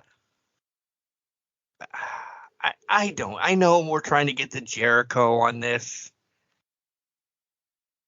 But honestly, does anybody give a shit about this anymore? Like, I think you're froze again. Say something, at least. I'm here. Okay. I know I froze. I'm petting the dog while I'm talking to you. Okay. Yep. I just Starks has nothing for me right now, and I hate to say this because I love him. And then just doing all of this, I just don't see a payoff where, all right, so he beats Jericho. What does it do for him right now? I don't know, because Jericho is the stepping stone. We've established that he's the guy you beat to kind of get yourself to the next level. But to me, Starks bypassed that level a long time ago, and now we're coming back. To me, Jericho's passed with MJF himself. I know. What does he need Jericho for? I agree. I guess it's just a notch on the belt, but at the same time, it's backtracking. He's looked dumb over the past couple months, like over the past month with this whole rivalry and everything. So why get back to Jericho? Why face Jericho again? You know, it's doing a disservice to him. This is more about keeping Jericho relevant. I hate to say that. Is it? I feel like it keeps Jericho relevant because what does Jericho have left to face besides Takeshita? No one. No one. So how do you keep Jericho relevant for 2 months? You do a storyline with Starks. And then he comes out as the Masked Saint wrestler. Oh, God. That's about... We had the Masked Saint on the show. I don't mean it like that, but he comes out as a wrestler with a mask on. Yeah. And sits in the crowd for the whole time and then attacks Starks. I don't know. It just this is more for Jericho to stay relevant. I hate to say that, but I truly feel like the rivalries Jericho is going to have over the next year is to keep him in relevancy. And I don't know if we need that anymore. We don't. He's now in a feud with the Impractical Jokers because they took his fucking bat. Well, good. Maybe they'll throw it off the Brooklyn Bridge. Next thing up is Danielson against Roosh. You guys know where I felt about this. I mean, this was, MJF came out and he locked Danielson in. If you didn't think he was going to get out in the 10 count and then beat Roosh, you're stupid. And I don't want to say it any other way than that because that's your Revolution pay-per-view. MJF been doing more of this. 5 weeks ago when they said you have to do this to get to this, it didn't matter if they would have dug up John Cena, Andre the Giant, Hogan, anybody. We knew we were getting MJF Danielson. Yeah. So to bury some of these people, and again, you want to bury Lance Archer, okay, he's done it himself. Or Brian Cage, okay. These are all matches that we didn't want to see what we saw. The last couple, Takeshita and then Roosh, and clearly you're not hurting them because they're super uber and they're going to be amazing people. But we just don't need Danielson to beat them. They're almost like, I'll throw Roosh in the same spotlight as Takeshita, young boy. Yeah. And that is the weirdest thing to say because he is a former ROH world champion. But that's kind of the role they put him in. They put, we'll get there. Reports are going out that they actually kept bringing Roosh out to do Spanish promos and hype up the crowd in between segments on Dynamite and during all of that. So clearly Rosa was on Spanish commentary the whole night, but nobody noticed that. That's a fair point. So they were clearly doing that to build up the Spanish and they clearly put the sock in Roosh. But to your point, there's nothing believable about Roosh in the match right now that he's going to be a threat. Listen, the funniest thing about this whole thing was Tony Schiavone saying, I take Venmo to fucking MJF when he offered him money to leave the business. I was laughing. That popped me, and that kept me entertained for the rest of the fucking match. Really did. JK, on top of that, it was a good match. Like, don't get me wrong. This was a great match, but the end result, again, matters because if you know what's going to happen, you don't it's not a great match. It loses. In 6 months when we don't know what's going to happen. Exactly. Give me this any other time outside of MJF flavors. I don't know what's going to happen. This fucking thing's burning down. I'm loving this and I'm jumping off my seat. Yep. When it's involved with MJF flavors, and I could even go back to the fucking gauntlet thing with Ricky Starks. When you do things like that, it's just foregone conclusions of what's going to happen at the end. And it takes all the fucking glamour out of it and everything out of it. Touche. I'm going to go back to WWE here. Roman and Sammy, we probably know the end result, but they've built that storyline so well, you don't know the end result because you just got enough doubt that you don't know what they're going to fucking do at that point. That's where I think AEW kind of lacks is they don't have enough of that storyline here built in where you can doubt that. Right. If that was built in, fine, we can doubt it. We can suspend belief. It may happen that Roosh beats him, but it wasn't built out that way, so we can't suspend that doubt, and it just kind of takes off the match a little bit. It's because Roosh isn't on TV all the time picking up wins. And no disrespect to Dynamite or Dark, or not Dynamite, to Dark Elevation. Everybody doesn't always watch those. You know, I look at the results. I don't always watch them unless I know somebody that's going to be on there as the enhancement or whatever. Then I'll zip through it. So wins on those two don't really count for people that only watch it Wednesdays and Fridays. Give me star quality matches on those. I'll watch them. I love that they're showcasing the independent talents, but give me a main event. It's one match. Give me a main event. Roosh Takeshita or something, some bigger names on there that are facing each other. You're going to get more people to tune in and more people are going to be like, oh my God, that was a big fucking win that he got there. Bruce beats I'll even say Bruce beats Takeshita, even though we know Takeshita is getting whooped by everybody right now. It's still a big win because it's a big match and a big win because he's a big name because you're making him a big name. Right. Give those guys time to shine outside of enhancement talent. It'll go farther. Listen, I'm going to skip over this one. That's fine. The Elite beats the idiots that we knew was coming in. I want to talk about, because we're getting long on the segment. We have Ask Can Crushers coming up. Yep. Let's go back to the MJF story. This is unfucking believable. This guy's a lunatic, a psycho. He's a sociopath. I fully believe. And I wish I was in the car with him that night. Because if he can make this shit up on the spot, whatever, there's writers, we understand. But listen, I'm living that life that he did this in the locker room. This is amazing. You have people fucking calling the cops. People were thinking this is, first and foremost, let me just say this.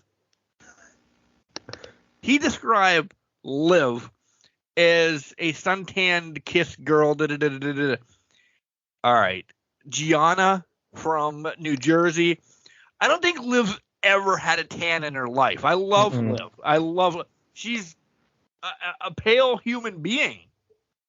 I don't think she tans. I think she burns. Yeah. So people that thought that was Liv Morgan right off the bat, kudos for stirring the pot, but it wasn't. Agreed. The whole fucking thing was amazing. It was amazing. I found out there was reports that came out. The car crash happened. He just fucking took it and said, well, I'll flip it on its head and say, fuck, I switched. He was getting a blowjob, and he could say that on TV. Yeah, but he sure as hell could act it out. That's for fucking sure. So he acted that out. Then he said her head hit the windshield. Motherfucker says, I then switched seats with her so it looked like she was driving. Her corpse. Her corpse, I switched seats with to make it look like she was driving. I was like, are you fucking me right now? Like, come the fuck on. Allegedly, people were calling cops. Things were happening. It's not. We need a football buddy to call in next week. And there's my air quotes. Yeah. A football buddy to call in next week. We definitely do, because I need more information. This was fucking. How despicable and sociopathic do you have to be to sit there, not even take an incident that happened in your life, but a severe car crash that would probably give somebody else PTSD about driving and all of that, to say, you know what, I'm going to fucking use that. I'm going to make it about me getting a blowjob. I kill the girl, and then I flip seats with the girl so that I look like a more despicable human being on TV. Can I say that's the promo of the year for me so far? I can't deny that, because I don't know. It beat number one just from Monday night. I know. And I'm like sitting there like, I don't know how to fucking react to this. Because it's sociopathic. It's sociopathic, but it fits this goddamn character so much that it's like, goddamn, I can't say it wasn't a good promo despite the despicable nature of it. Motherfucker has this. He has it on lockdown. He knows what the fuck he's doing. Yeah. Like, exactly. He knows what he's doing, and this is epic. It's very epic. Generational talent, guys. He's not lying. Yes. When he comes anywhere and he wants $1 bajillion to get an autograph signing and so he can spit on me and make fun of me, sounds like I'm going to have to do it. It's just, you have to take a loan out on a house you don't own? Yeah, all right. I can't wait to see that become a story on TV. Yeah. Listen. Everything that happened in the main event was perfect. The Guns deserve these titles, and I'm going to get hate because people have been getting hate that agrees with this, deserves these titles, as I said a couple weeks ago, the Acclaim was getting stale. Ricky Morton says the money's in the chase.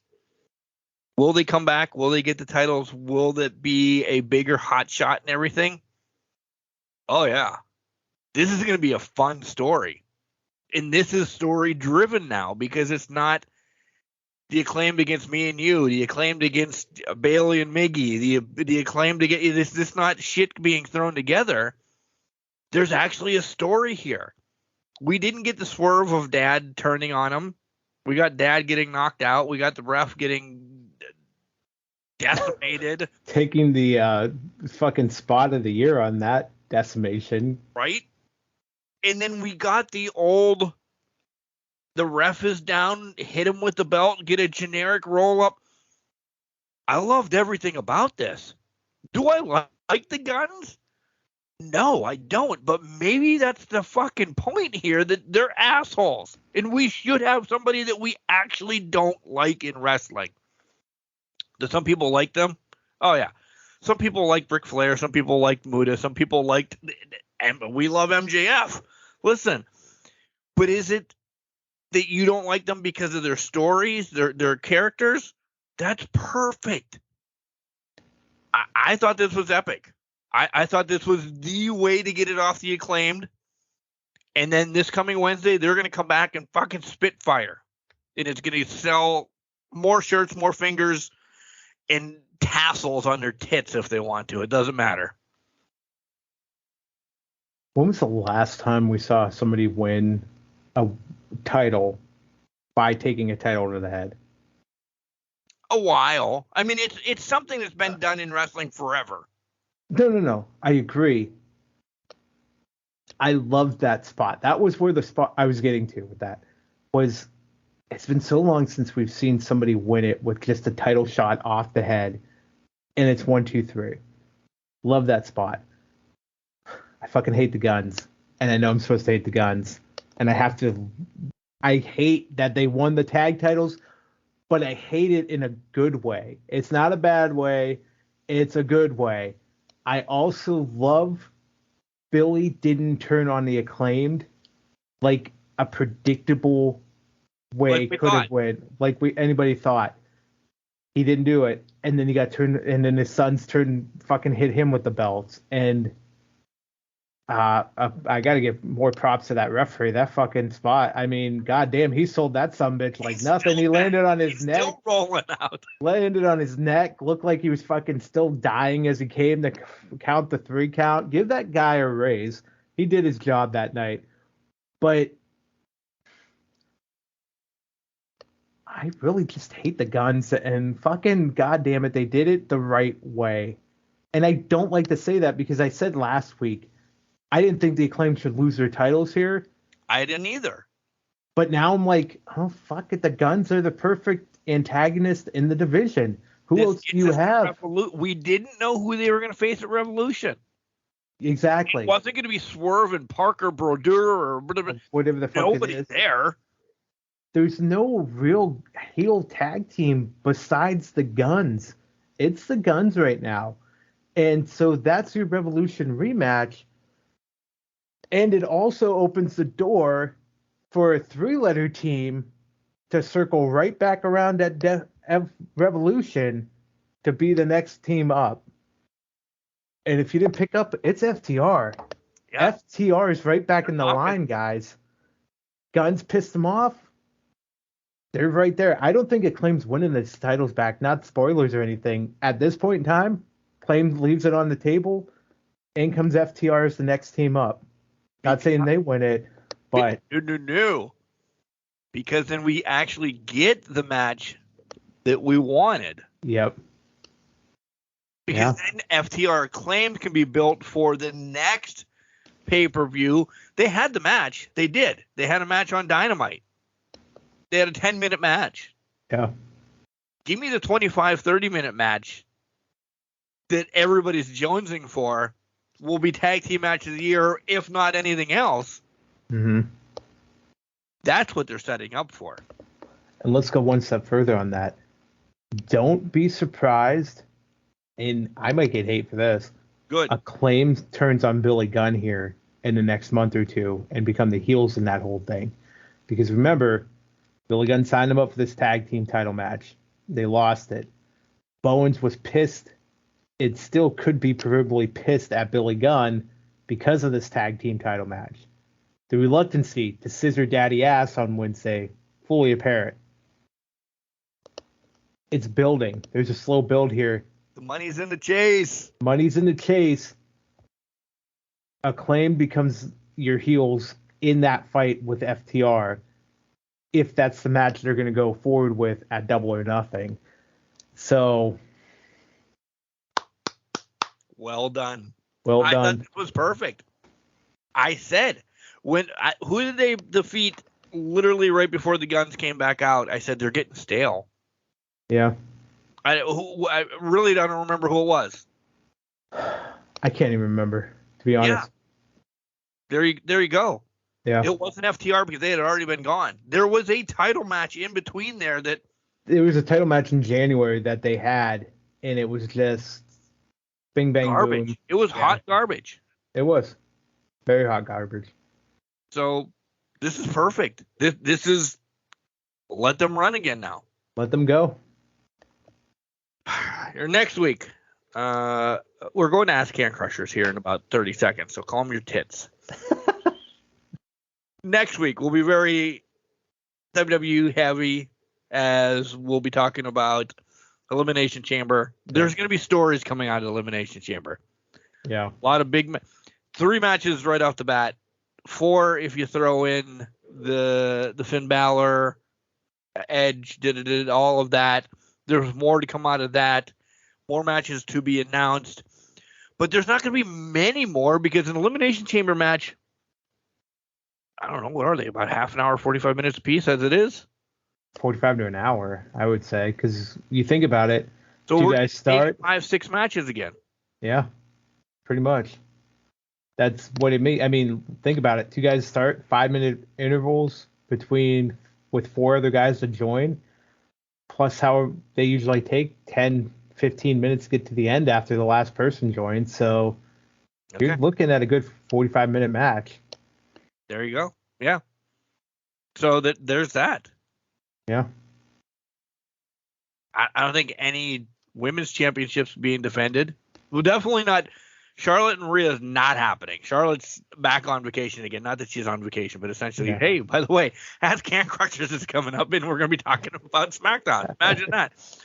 We know that Bianca will be probably in attendance, but she doesn't have a match. She doesn't have an opponent. That's what this That's what the chamber's for. Yeah. So we'll probably have a standoff and a sign pointing and title in the ring, Bianca, with whoever her challenger is. And I'm just saying this because it will probably come up and Ask Can Crushers in about 30 seconds. Spoiler. The Usos can't be there to defend their titles because they have too many DUIs because it's in Canada. So what's going to happen? And this is prediction that's going to be on pause. What's going to happen next week with Roman and Sammy? No Usos. How do we get that to the main event? Well, not a main event, but how do we get that match that we suspect to WrestleMania? You have to start it somewhere. Why wouldn't you start it at Roman, Sammy, but the Usos can't be in Montreal? All that next week, but we're coming back with Can Crushers here in a minute. Hello, everybody. It is the Savage, Not Average, Backwoods Girl, Papa's Prodigy, Judy Hendricks, and you are listening to the most savage podcast out there with the most savage competitor in professional wrestling. Be sure to tune in and hear the most savage talks out there. Give me those questions, Mark. Welcome back, everybody. Can Crushers Podcast. I think it's time for Ask Can Crushers, isn't it? It is. This is we were supposed to do this when I died. Been brought back.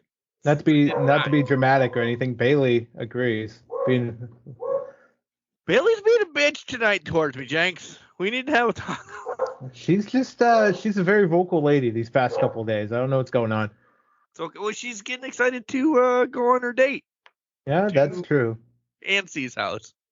She's excited for Auntie's house. She's also excited to go down. She's going to go see the girlfriend's dog tomorrow. So there's a little step in between two. Big week for her. Big week for her. Going back to visit the old pal. The small, I should not say old pal, the small pal. Yeah. She's outweighs this poor little dog by at least 50 pounds, I would say. So. Good Lord. Wrestling match ready to happen. I know it makes a lot of people nervous, but 7-pound dog versus Bailey is not a good combination. So. Nice. All right, let's do this. We got. I think it's 10. I don't know if I counted right. But let's go. Since you guys don't just talk about wrestling, here's a twist for you. Uh-oh. Okay, this is fun. People are like, oh, you son of a bitch. With spring training a few days away, what are your thoughts on MLB rule changes with the shift the clock and the bigger bags? Trent from Erie. First and foremost, who is Trent? I only know one Trent from Erie. I feel like I know a Trent too, but I don't know if it's the same. We know a Trent from Erie. He's years younger than us. The kid now goes to school, I think, at Miami University. His mom sat right next to the dugout for baseball, and I would call her Mrs. Robinson. She was a hottie. I can't imagine that this is Trent. I would hope this Trent, is the same Trent, but yeah. I can't imagine this is Trent that was a bat boy for us a couple times, right? I don't know. If it is, kudos. Nice to see you again. If it's not, Trent from Erie, love you, man. Maybe we need to get in touch while we're hanging around town. But my biggest, the rule changes are what they are. I hate the banning of the shift. I think the shift is a defensive play that you do to better your chances on the defense. I don't think there's anything wrong with that. I personally think that was a dumb rule change in my mind. I won't say it's the dumbest, but I don't like that they banned the shift. The clock doesn't bother me whatsoever. Yeah. The bags, I don't know. They're 4 inches, a fourth of an inch bigger. Whatever. Cool. I said this years ago to a couple people. I said, in time, baseball is going to get to, because baseball is an offensive sport. Baseball, home runs bring bitches to the yard, or whatever that song or saying was, or long balls gets women, whatever.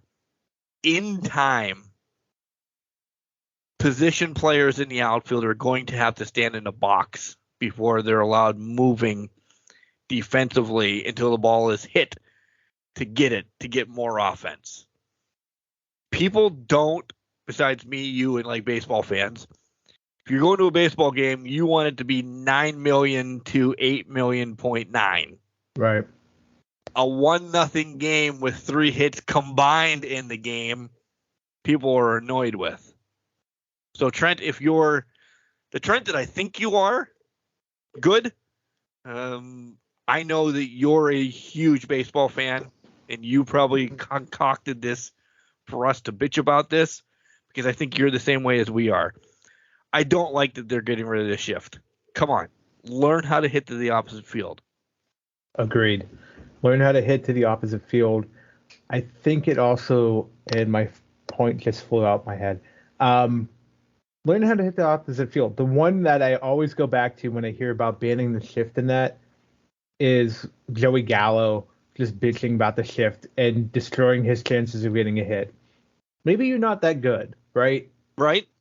And I say this as a fat guy talking on a podcast, no athletic, real true ability.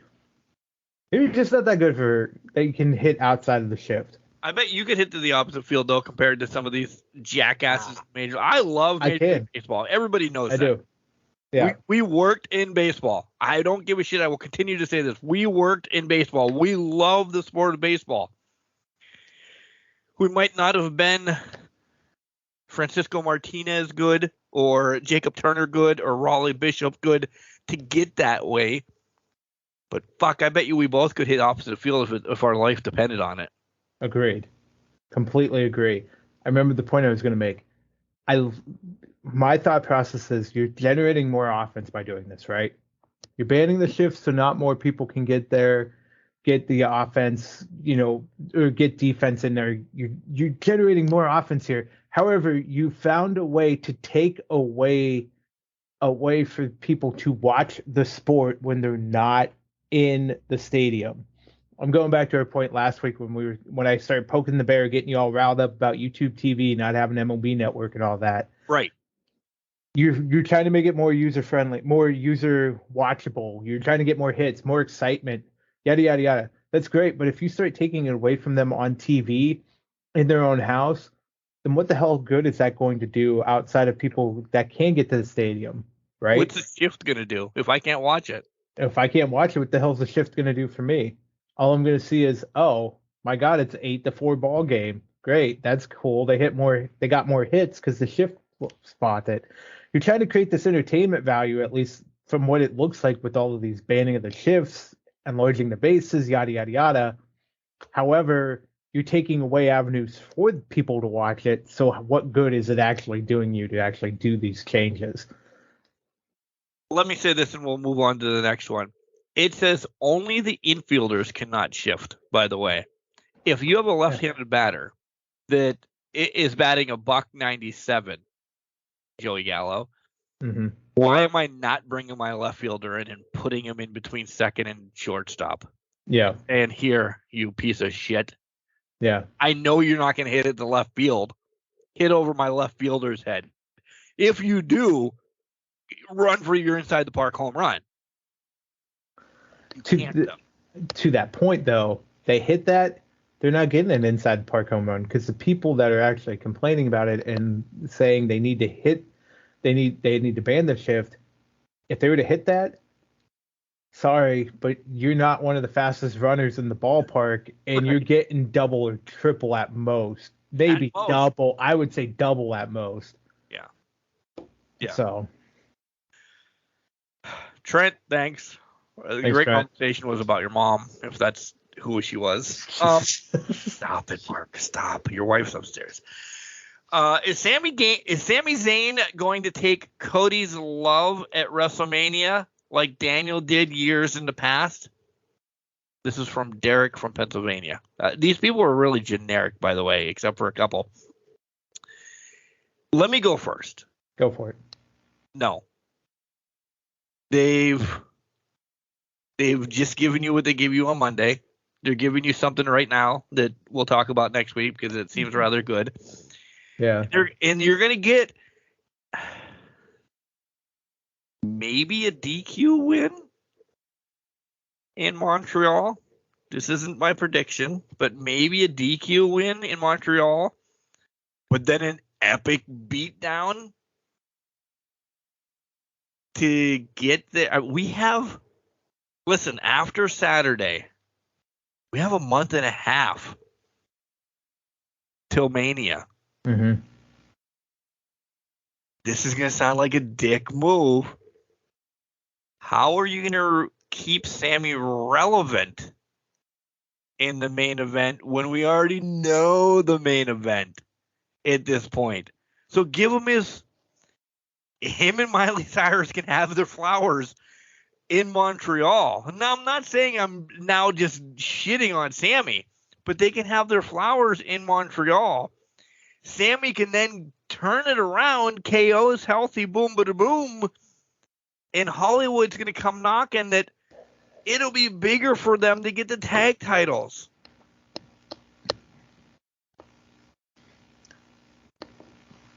Yeah. So that's what I'm building this up, and you're like, yeah. Well, no, because I'm going to build off of it. You can't bring back Cody Rhodes, have him cut a promo that says the one title that has escaped my family for generations, for the generations that were involved, was the WWE title. You can't bring him back and not have him cash in. This has been the story since day one. Roman, oh my God, Sammy's hugging Paul. You are so far behind. I know, but okay. To that point, it has always been Cody. It will always be Cody. Cody, if they wanted to, you were talking about keeping Sammy relevant after Montreal. That's a valid point. If they wanted to and say Sammy gets a shot at Roman, the only way this can happen is if Cody Rhodes is the one to beat Roman Reigns for the undisputed title night one.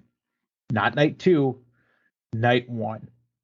Because that is the legitimate, and this is nothing, not knocking Sammy, that is the legitimate person that needs to beat Roman Reigns and end this 800-day, which I think it might be 900-day by the time we get reign. There. By the time we get to Mania, Cody Rhodes is a legitimate one to do this. Sammy's white hot now. Absolutely. Agreed. Maybe there's a scenario where they can play it where Cody Rhodes says at the beginning of night 2, I don't want the Universal title. I only want the WWE title. And they tosses it and they pull WCW centric. The title's up in the air. We need 2 competitors. I'm thinking Slamboree 94 guys. Sting, Vader, you guys are here. Go for it. Roman, you were the former champion. You're in a match. You just faced Sammy at Elimination Chamber. You're in a match. You two go for it. Have the fight. By that time, though, we'd already had to have the tag title match. Things had already shifted at that point. If we don't set forth towards a tag title match, I think it would deflate what Sammy does night 2 because we know it's coming at that point. Right.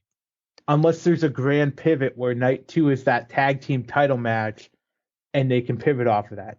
But I don't think that's going to be the case because I don't think they're going to split these titles up until the night after WrestleMania to create that big Raw post WrestleMania moment. 900 days of being together. Nothing against Sammy. Yeah. You call people and say, who's the real face running forward, Cody or Sammy? It's Cody. Sammy, he's white hot now. We love him.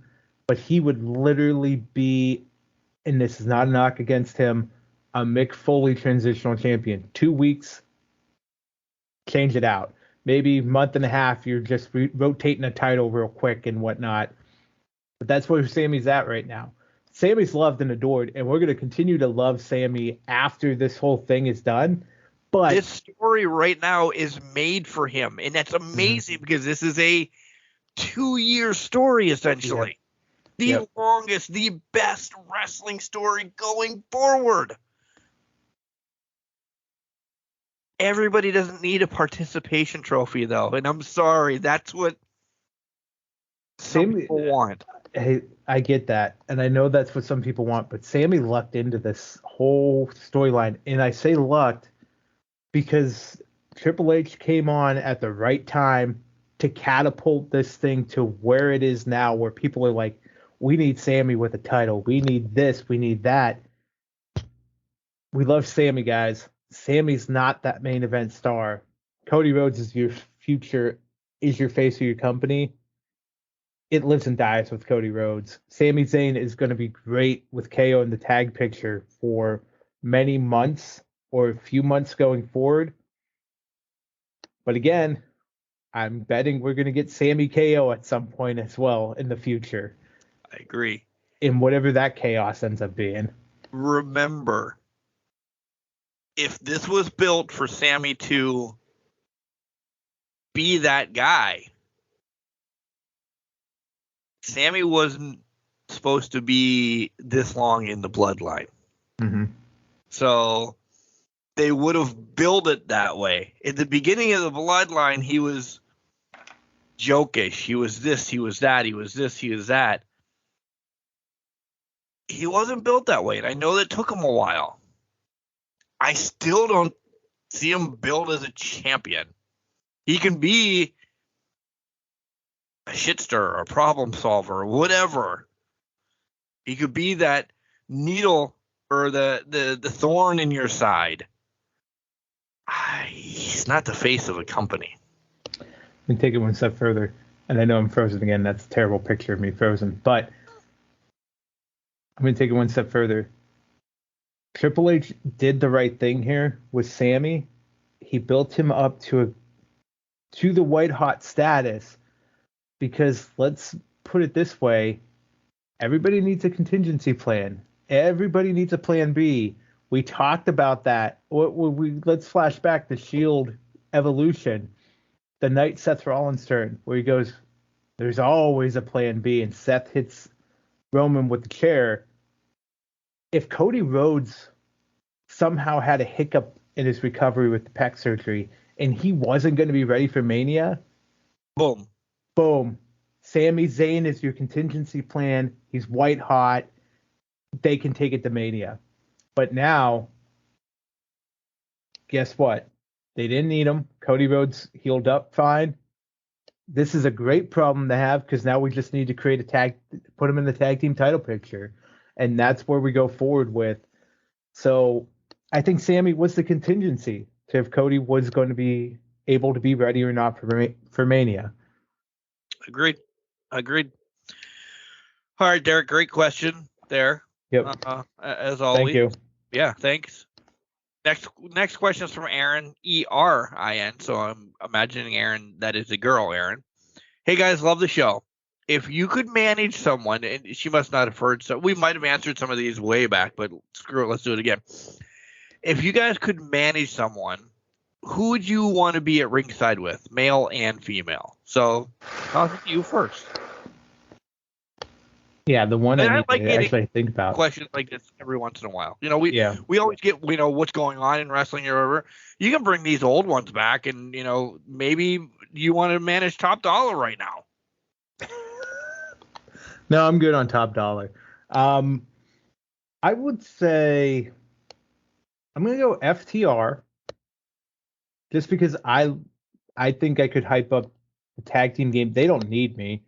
Dax can do this himself. Cash can do it himself, but I think I can talk him through it. Whoever we pick doesn't need us. I know, that's fair. I'm going to go FTR, and women-wise, I'm going to go Asuka. She's a killer right now, but I think I could play this up a little bit. She's kind of character, a death incarnate type character. I can go down that route if I need to be, if Asuka needs a mouthpiece. So I'd say FTR and Asuka would be my two choices right now. FTR, whatever. Favorite tag team. They don't need you. And I'm not, you can shit on mine here in a minute. That's fine. They don't need you, but I like that.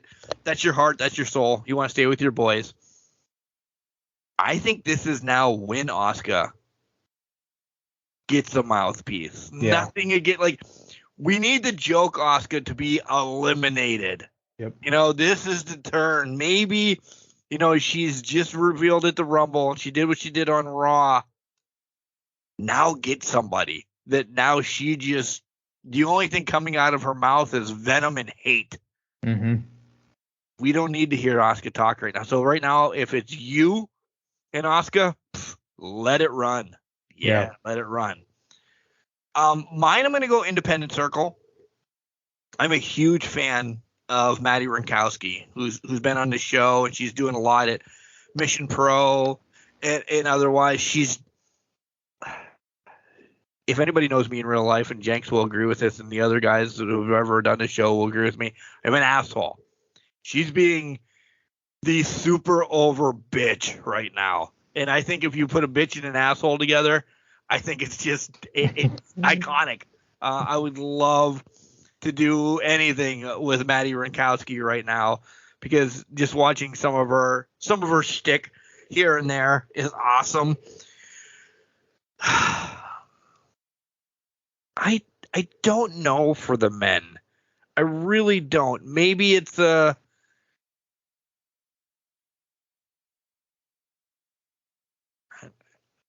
be part of the JAS, or like I want to be in a group. I don't want just a tag team. I want enough. The Brawling Brutes. Maybe I'm the one that they pick on. I'm the fat guy that tags along with them because all of them are like.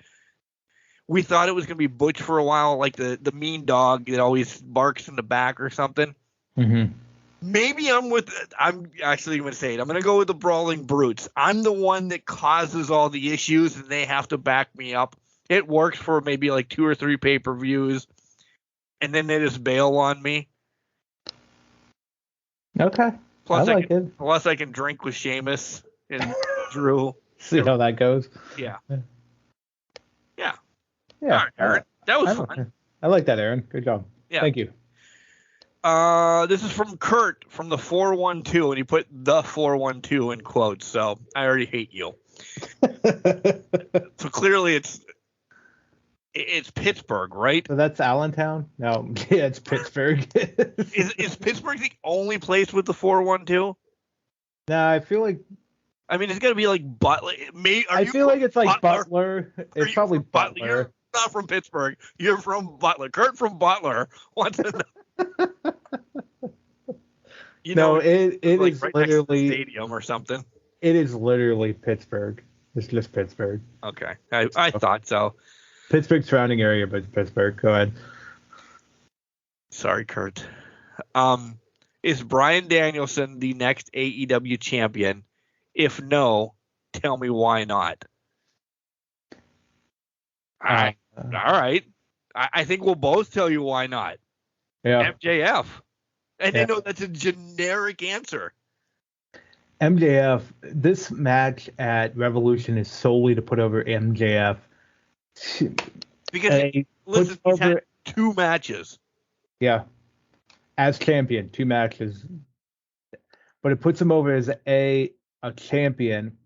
B, proves that he can wrestle for 60 minutes, because let's put it this way. He's proving right now he can do other stuff. He just chooses not to. Case in point, that fucking flip off the top rope. I'll keep going back to that. Yeah. He can do flips. He's athletic, but he's not going to do it. He's not going to do it to pop you, pop me, pop Mark. No. Does it one time. The 60-minute Iron Man match is just to prove that he can go 60 minutes and be fine afterwards. I'm agreeing with everything, so I'm not going to answer this as in-depth as you are. Yeah, so I'm just going to say yes. I will jump in and intervene.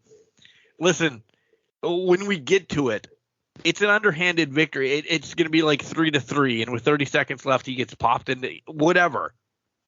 It's going to be a cheap win. We understand that, but he's going 60 minutes. Go ahead. Sorry. Go ahead.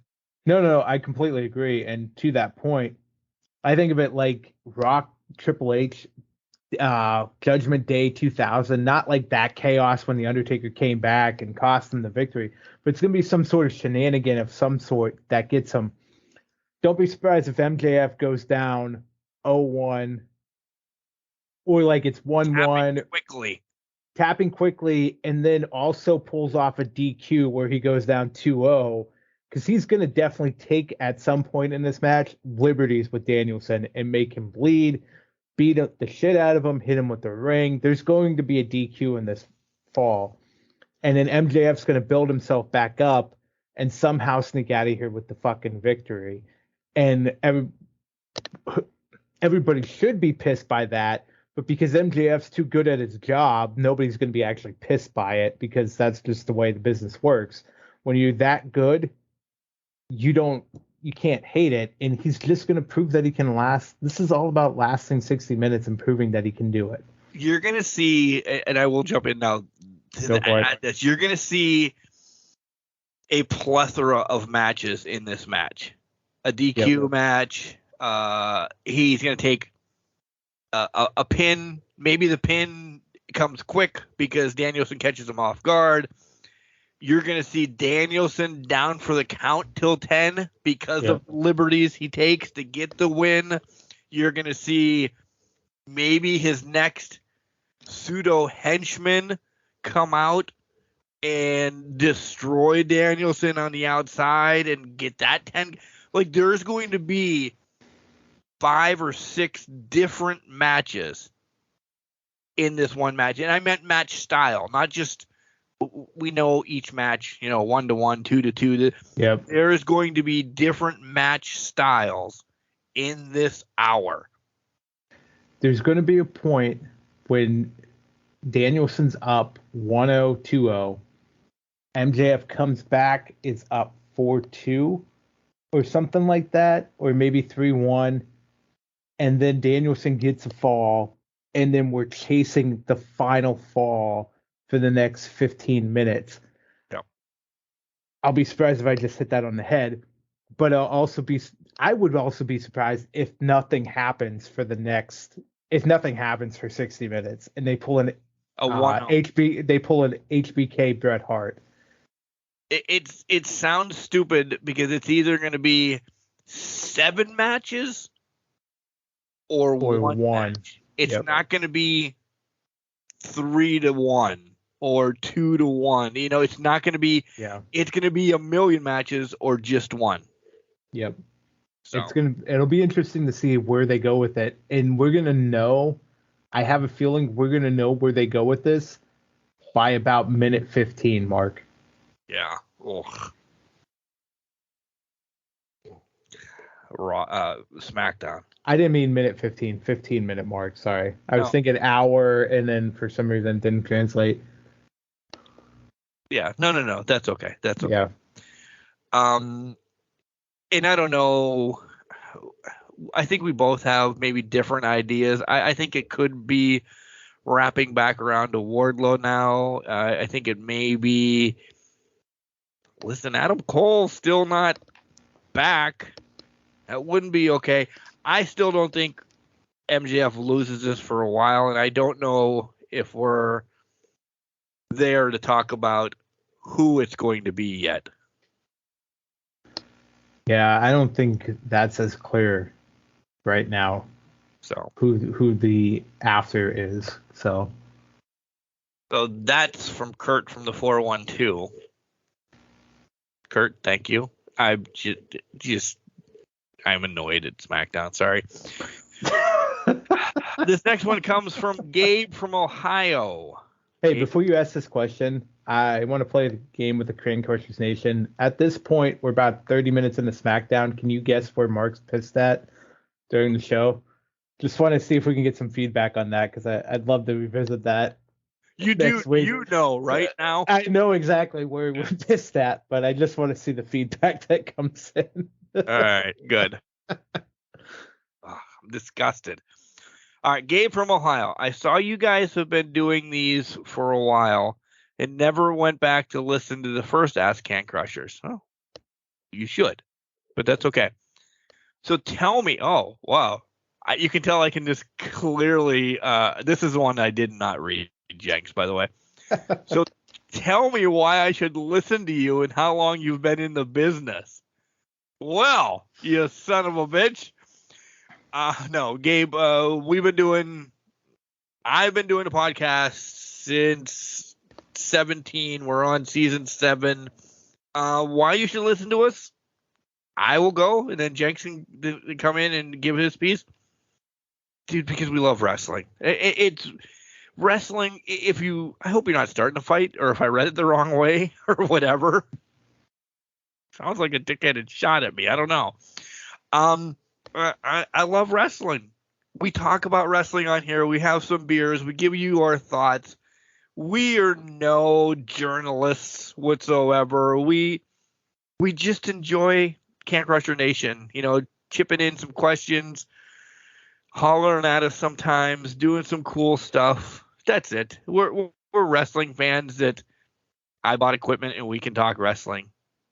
And we do some stupid stuff sometimes, and people listen to us. So thank you. We love it.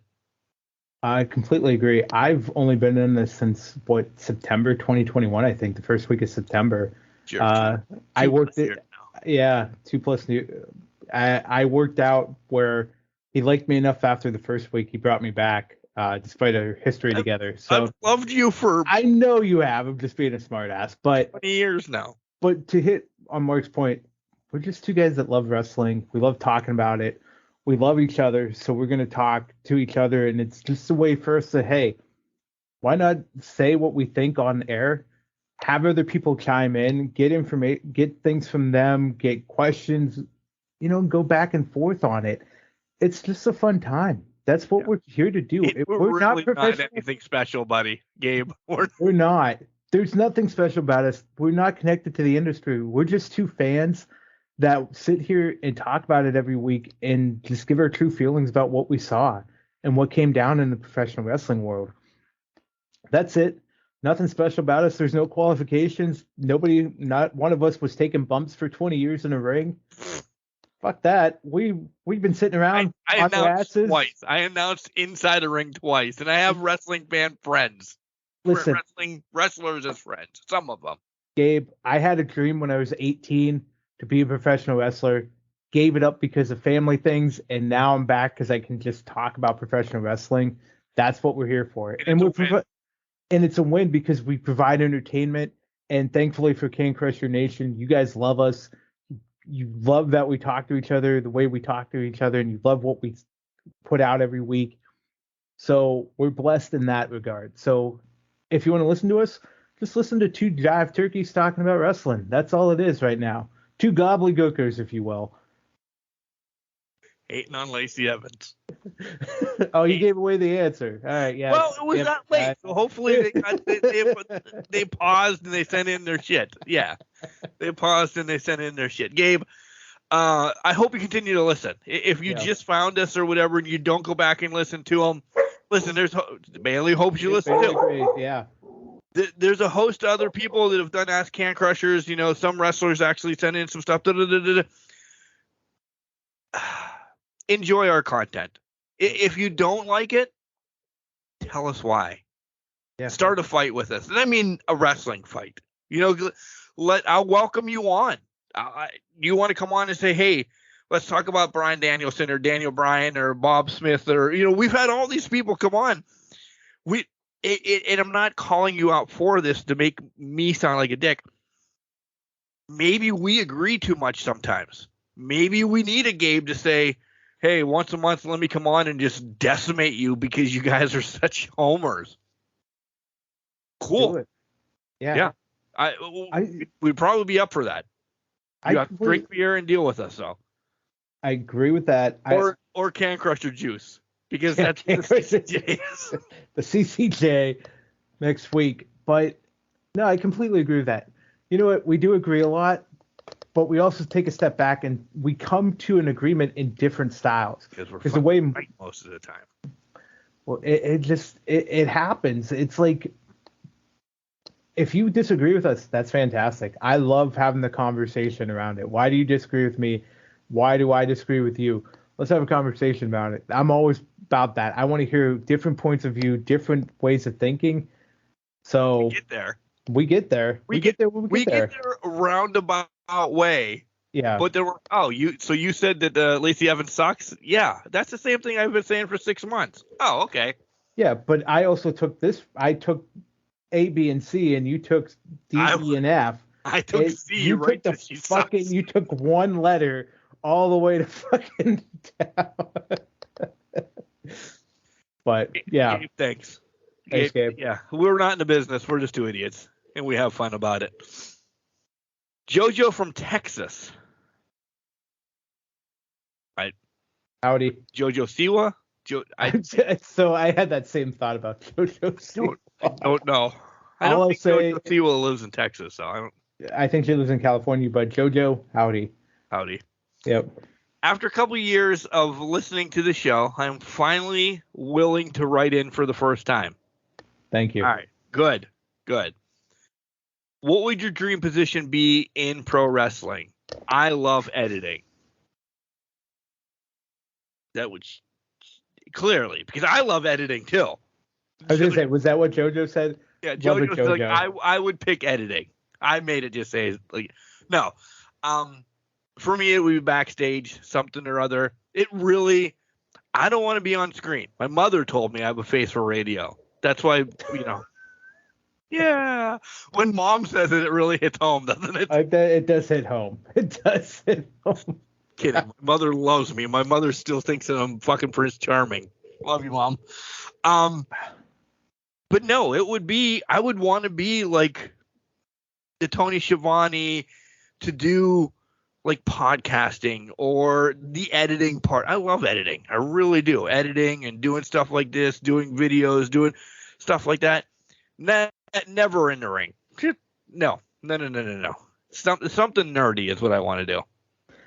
I think at one Can Crushers, I think I said, or this was something totally different.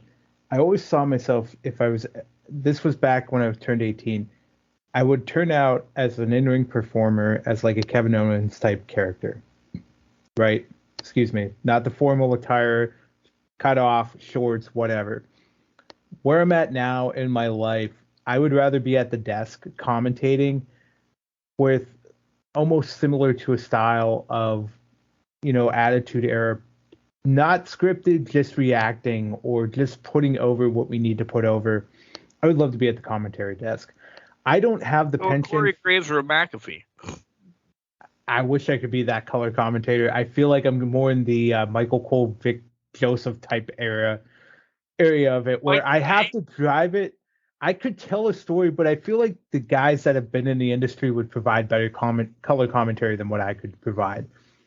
So I think I'm more in that Michael Cole, Excalibur. I'm going to drive the storyline forward.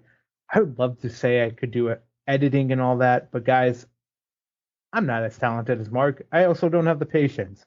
So Mark's got that locked down. I'm that guy. Get me on screen. I'll be the voice of the company if I can be.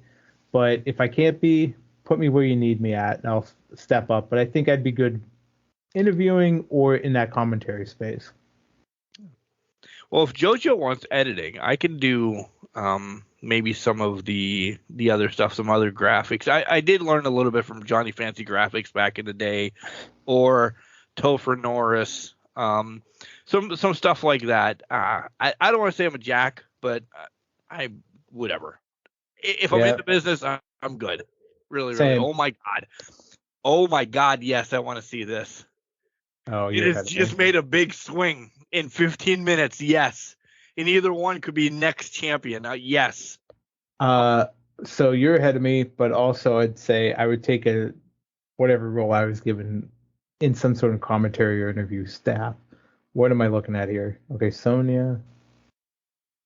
I hate that Mark's like a minute or two ahead of me. This is kind of driving me nuts, so I don't know what's coming up here. But good Lord Almighty, here we go. Yep. Well, we'll talk to you next week because here comes my dream match of this week. JoJo, thank you. All right, moving along. Thanks, JoJo. This is from Dylan. Straight to the point, Dylan says, what are the Usos going to do now? Fight Sammy and KO. Yeah, I would say that for, the foreseeable future.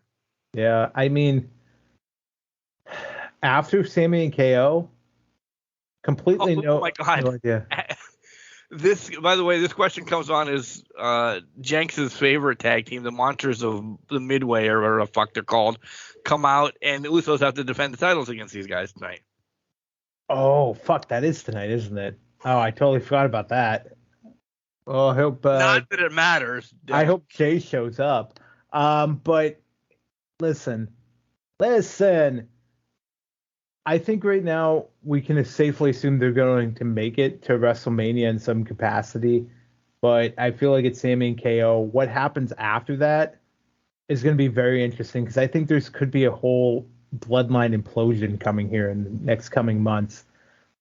Because, guys, I think Roman's done for a little while, so we're going to see a lot of things fall apart here for the bloodline.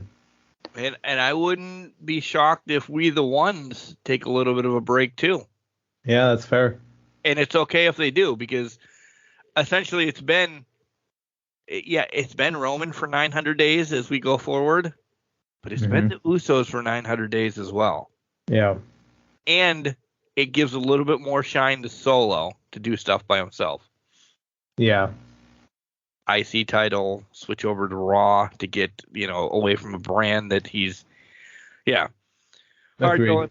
Is Dylan was just quick to the point, or quick to the point too? Okay, I'm back again. Who's better, Jordan or LeBron? Same old Trent. Trent from Erie? Mm-hmm. Love it, Trent. Jordan. Yeah.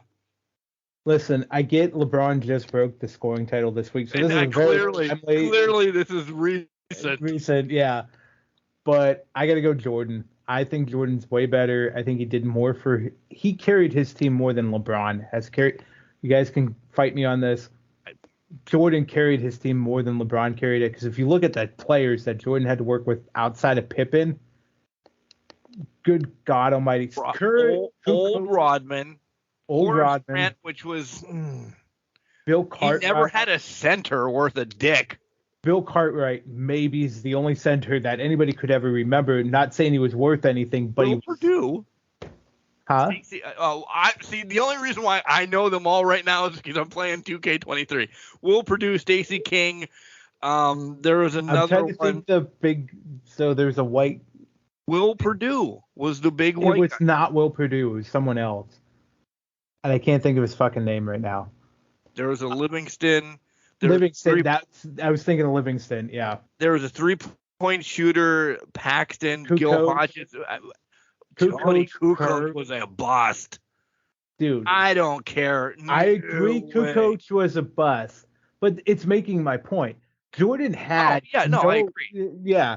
Jordan had basically outside of Pippen and an old Rodman, no really big name players. Kerr stepped up when he had to. He was a good role player on it.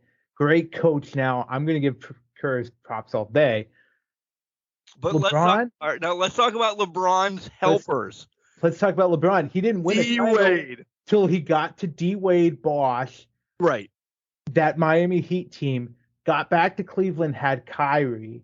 Then wins the title with the Lakers when he had Anthony Davis, etc., and had decent players. Oh, hey, Jay showed up. All right, cool.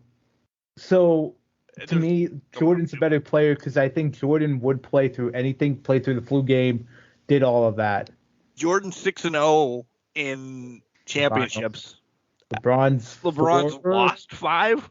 I don't know. I think it's 5-5, to be honest, because he won 3 with the Heat, 1 with the Cavs, and 1 with the Lakers. Jordan said something this week. Hey, if I wanted to win, because this was stirred about, and maybe Trent saw this on, I don't know, what is the show right before Greeny in the morning or with, I don't know, on ESPN. Yeah. But Jordan had said, hey, if I wanted to break scoring records, I wouldn't have retired in 93 to play baseball for a year and then came back, and I still could have been playing. Touché. Well, and I'm not knocking LeBron for being a bad player. LeBron is he's played a fucking 25 years. Yeah. Yeah, you're going to break records. LeBron's not going to win titles. Well, let's play off of this one, too. LeBron broke a record with 3-pointers involved. Kareem hit only 2-pointers because 3-pointers weren't a thing until mid-70s, 80s, somewhere in that range. All right, but let's not... But we're not... I hate that argument. Do you think Kareem is draining threes? No, but I also will play off of that where if you can only hit 2s and you're still scoring that much... It's the competition you're playing off of. Like, I'm not playing 3-pointers didn't become a thing and he could use 3-pointers. I'm not saying that's a crutch. But what I'm saying is Kareem did a lot of that in the 2-point, did all of his work and did all of his damage at 2-point range. And that's just the way it was. Now, to me, I think LeBron's a top 4 NBA player because I do have Kareem and Kobe in that top discussion as well. Where he falls... We'll never know, but I do think MJ was the number 1 player of all time in the NBA. Agreed. Quick, easy. We're on our last one, by the way. If you could bring back one match from history one more time, what would it be? By the way, this is from Gail from Olean. By the way, Trent, thanks, Trent. Touche on both of your questions. Yeah. Trent and your hot mom. But this is from Gail from Olean. If we could bring back one match from old times, what would it be? Now, let me be the devil's advocate. Does she mean like old rivalry match, like Flair Steamboat?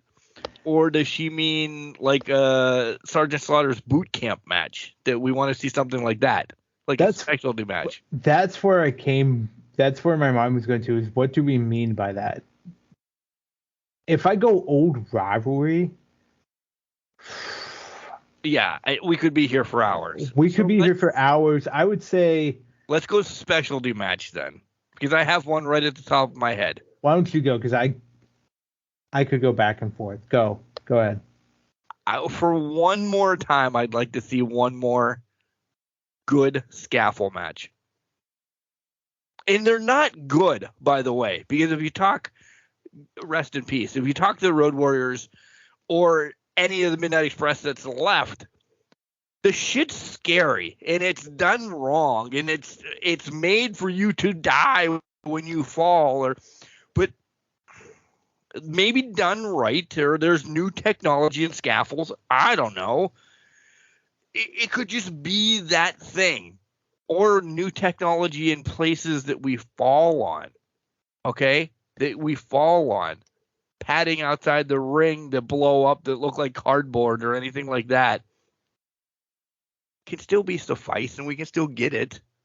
Yeah.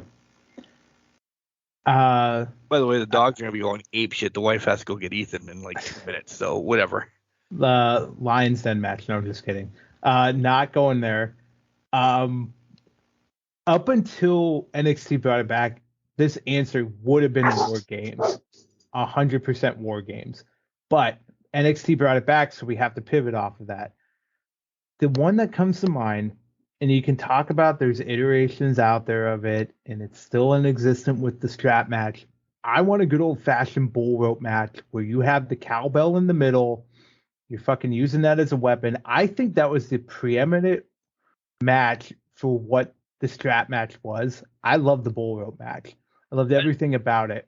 A dusty one then, or a dusty one, yeah. I will put it this way, because we have somebody that does it on the indies right now. Yeah, Jock Sampson. He has the bull rope that has the bell on it. Anybody else, it's I don't know. It's strapping. It's nylon strapping. It's this. It's not like a leather strap. I completely agree with you. It's got to be that. I don't know. Is it measured in inches or weight or whatever? But this big honking rope that looks like it could just rip welts off. And that cowbell that Will Ferrell had on Saturday Night Live. Yeah. That's what I want. That's what I want too. I feel like that would be the match I would bring back, because I think it tells more of a story with that. And if I go back, I think the last time it was used, at least in WWE, AEW, whatever, I'm thinking Dusty, Randy Orton, when they had that, whatever encounter you want to have. It was like Great American Bash 07 or something like that over Cody Rhodes or whatnot. But like just that kind of cowbell. I want that bull rope match type mentality. You just want the cowbell. We can bring the cowbell back by itself, but I like I love the bull rope match concept itself, because I think that was just it was a fantastic match, and I think it told a better story than whatever the strap matches are that we're seeing nowadays on the mainstream companies. Independent circuits is a different story, but mainstream companies, we're only seeing fucking strap matches, which are fine. Piss poor. No, they're piss poor. Stop. That's fair. Maybe Brody and Cody. Brody Lee and Cody. Yeah. That was the best one recently. Mm-hmm. So, dog collar match, you have to give it to the Briscoes and FTR. Agreed. And before that, I'd give it to Punk and MJF, because they had a hell of a one earlier in the year. Yeah. So they brought back the dog collar match to be a relevant thing, and we could even go to Brody and Cody as well for that too, because they had a dog collar match at one point. So yeah, I agree. All right, that's all we got for Ask Can Crushers. Again, the dog's gonna go ape shit. The wife's going out the door right now to go get the son, so we're recording late again. Mark hates Lacey Evans, who is on TV. Mark's excited to see Sonya against Chelsea Green later. But you know what I'm really excited for? Your computer to be fixed next week. And us, asshole. And us to talk about Elimination Chamber. We're going to sit down, and if it's 5 matches, if it's 6 matches, whatever, really rip them apart next week, because as in years past, we were like, it's Elimination Chamber. We're done. We'll talk about it when it's over. There's significance to this Elimination Chamber. Finally. And I'm excited for it for the U.S. title-wise, because I think something happens next week at the Elimination Chamber about that U.S. title. I wouldn't be surprised if something happened with that U.S. title involved, because they have to get it to WrestleMania somehow. At least whatever. I feel like we're on the same path with it, so it has to happen somewhere, and I'm thinking it's in Montreal. Yeah, because otherwise nobody's going to see it. Yeah, exactly. There's going to be a way for Sammy to be irrelevant at WrestleMania. So that starts next week. Is the real winner of the women's Elimination Chamber going to move on? Or do we get a swerve? I don't know. There's plenty to talk about next week, and this is 2 pay-per-views for WWE that I'm excited about. That's a good thing. I'm in the same boat. I feel like we're on the right path here. And I don't think it's for sale anymore. And I don't think it's going to be for sale. This was to get Vince back. Maybe not all the way back in, as we didn't have any questions about this, but I'll spin it real quick. To get back in, just to be back in. Maybe not fully yet. I'm still holding on to the hope that is being sold. I agree. But to that point, I don't think it's for sale either, because they already know who's buying it. They didn't sign it yet, but they didn't sign it. They know who it is. They've communicated it out to the other people. You take with that what you will, but with Comcast, ESPN signing off on a deal with AEW, something's telling me they already have the identified buyer ready, lined up, and it just needs to be official after WrestleMania, because I feel like it's not somebody we want it to be. Billy Corgan. I'm kidding. I'm kidding. Dixie Carter and Billy Corgan, the combination we always wanted. Remember, just because we're trash doesn't mean you can't do great things. You guys are we're garbage can, not a garbage can. Make sure you tell your loved ones you love them, because you never know. No, exactly. Bye, guys. Love you guys.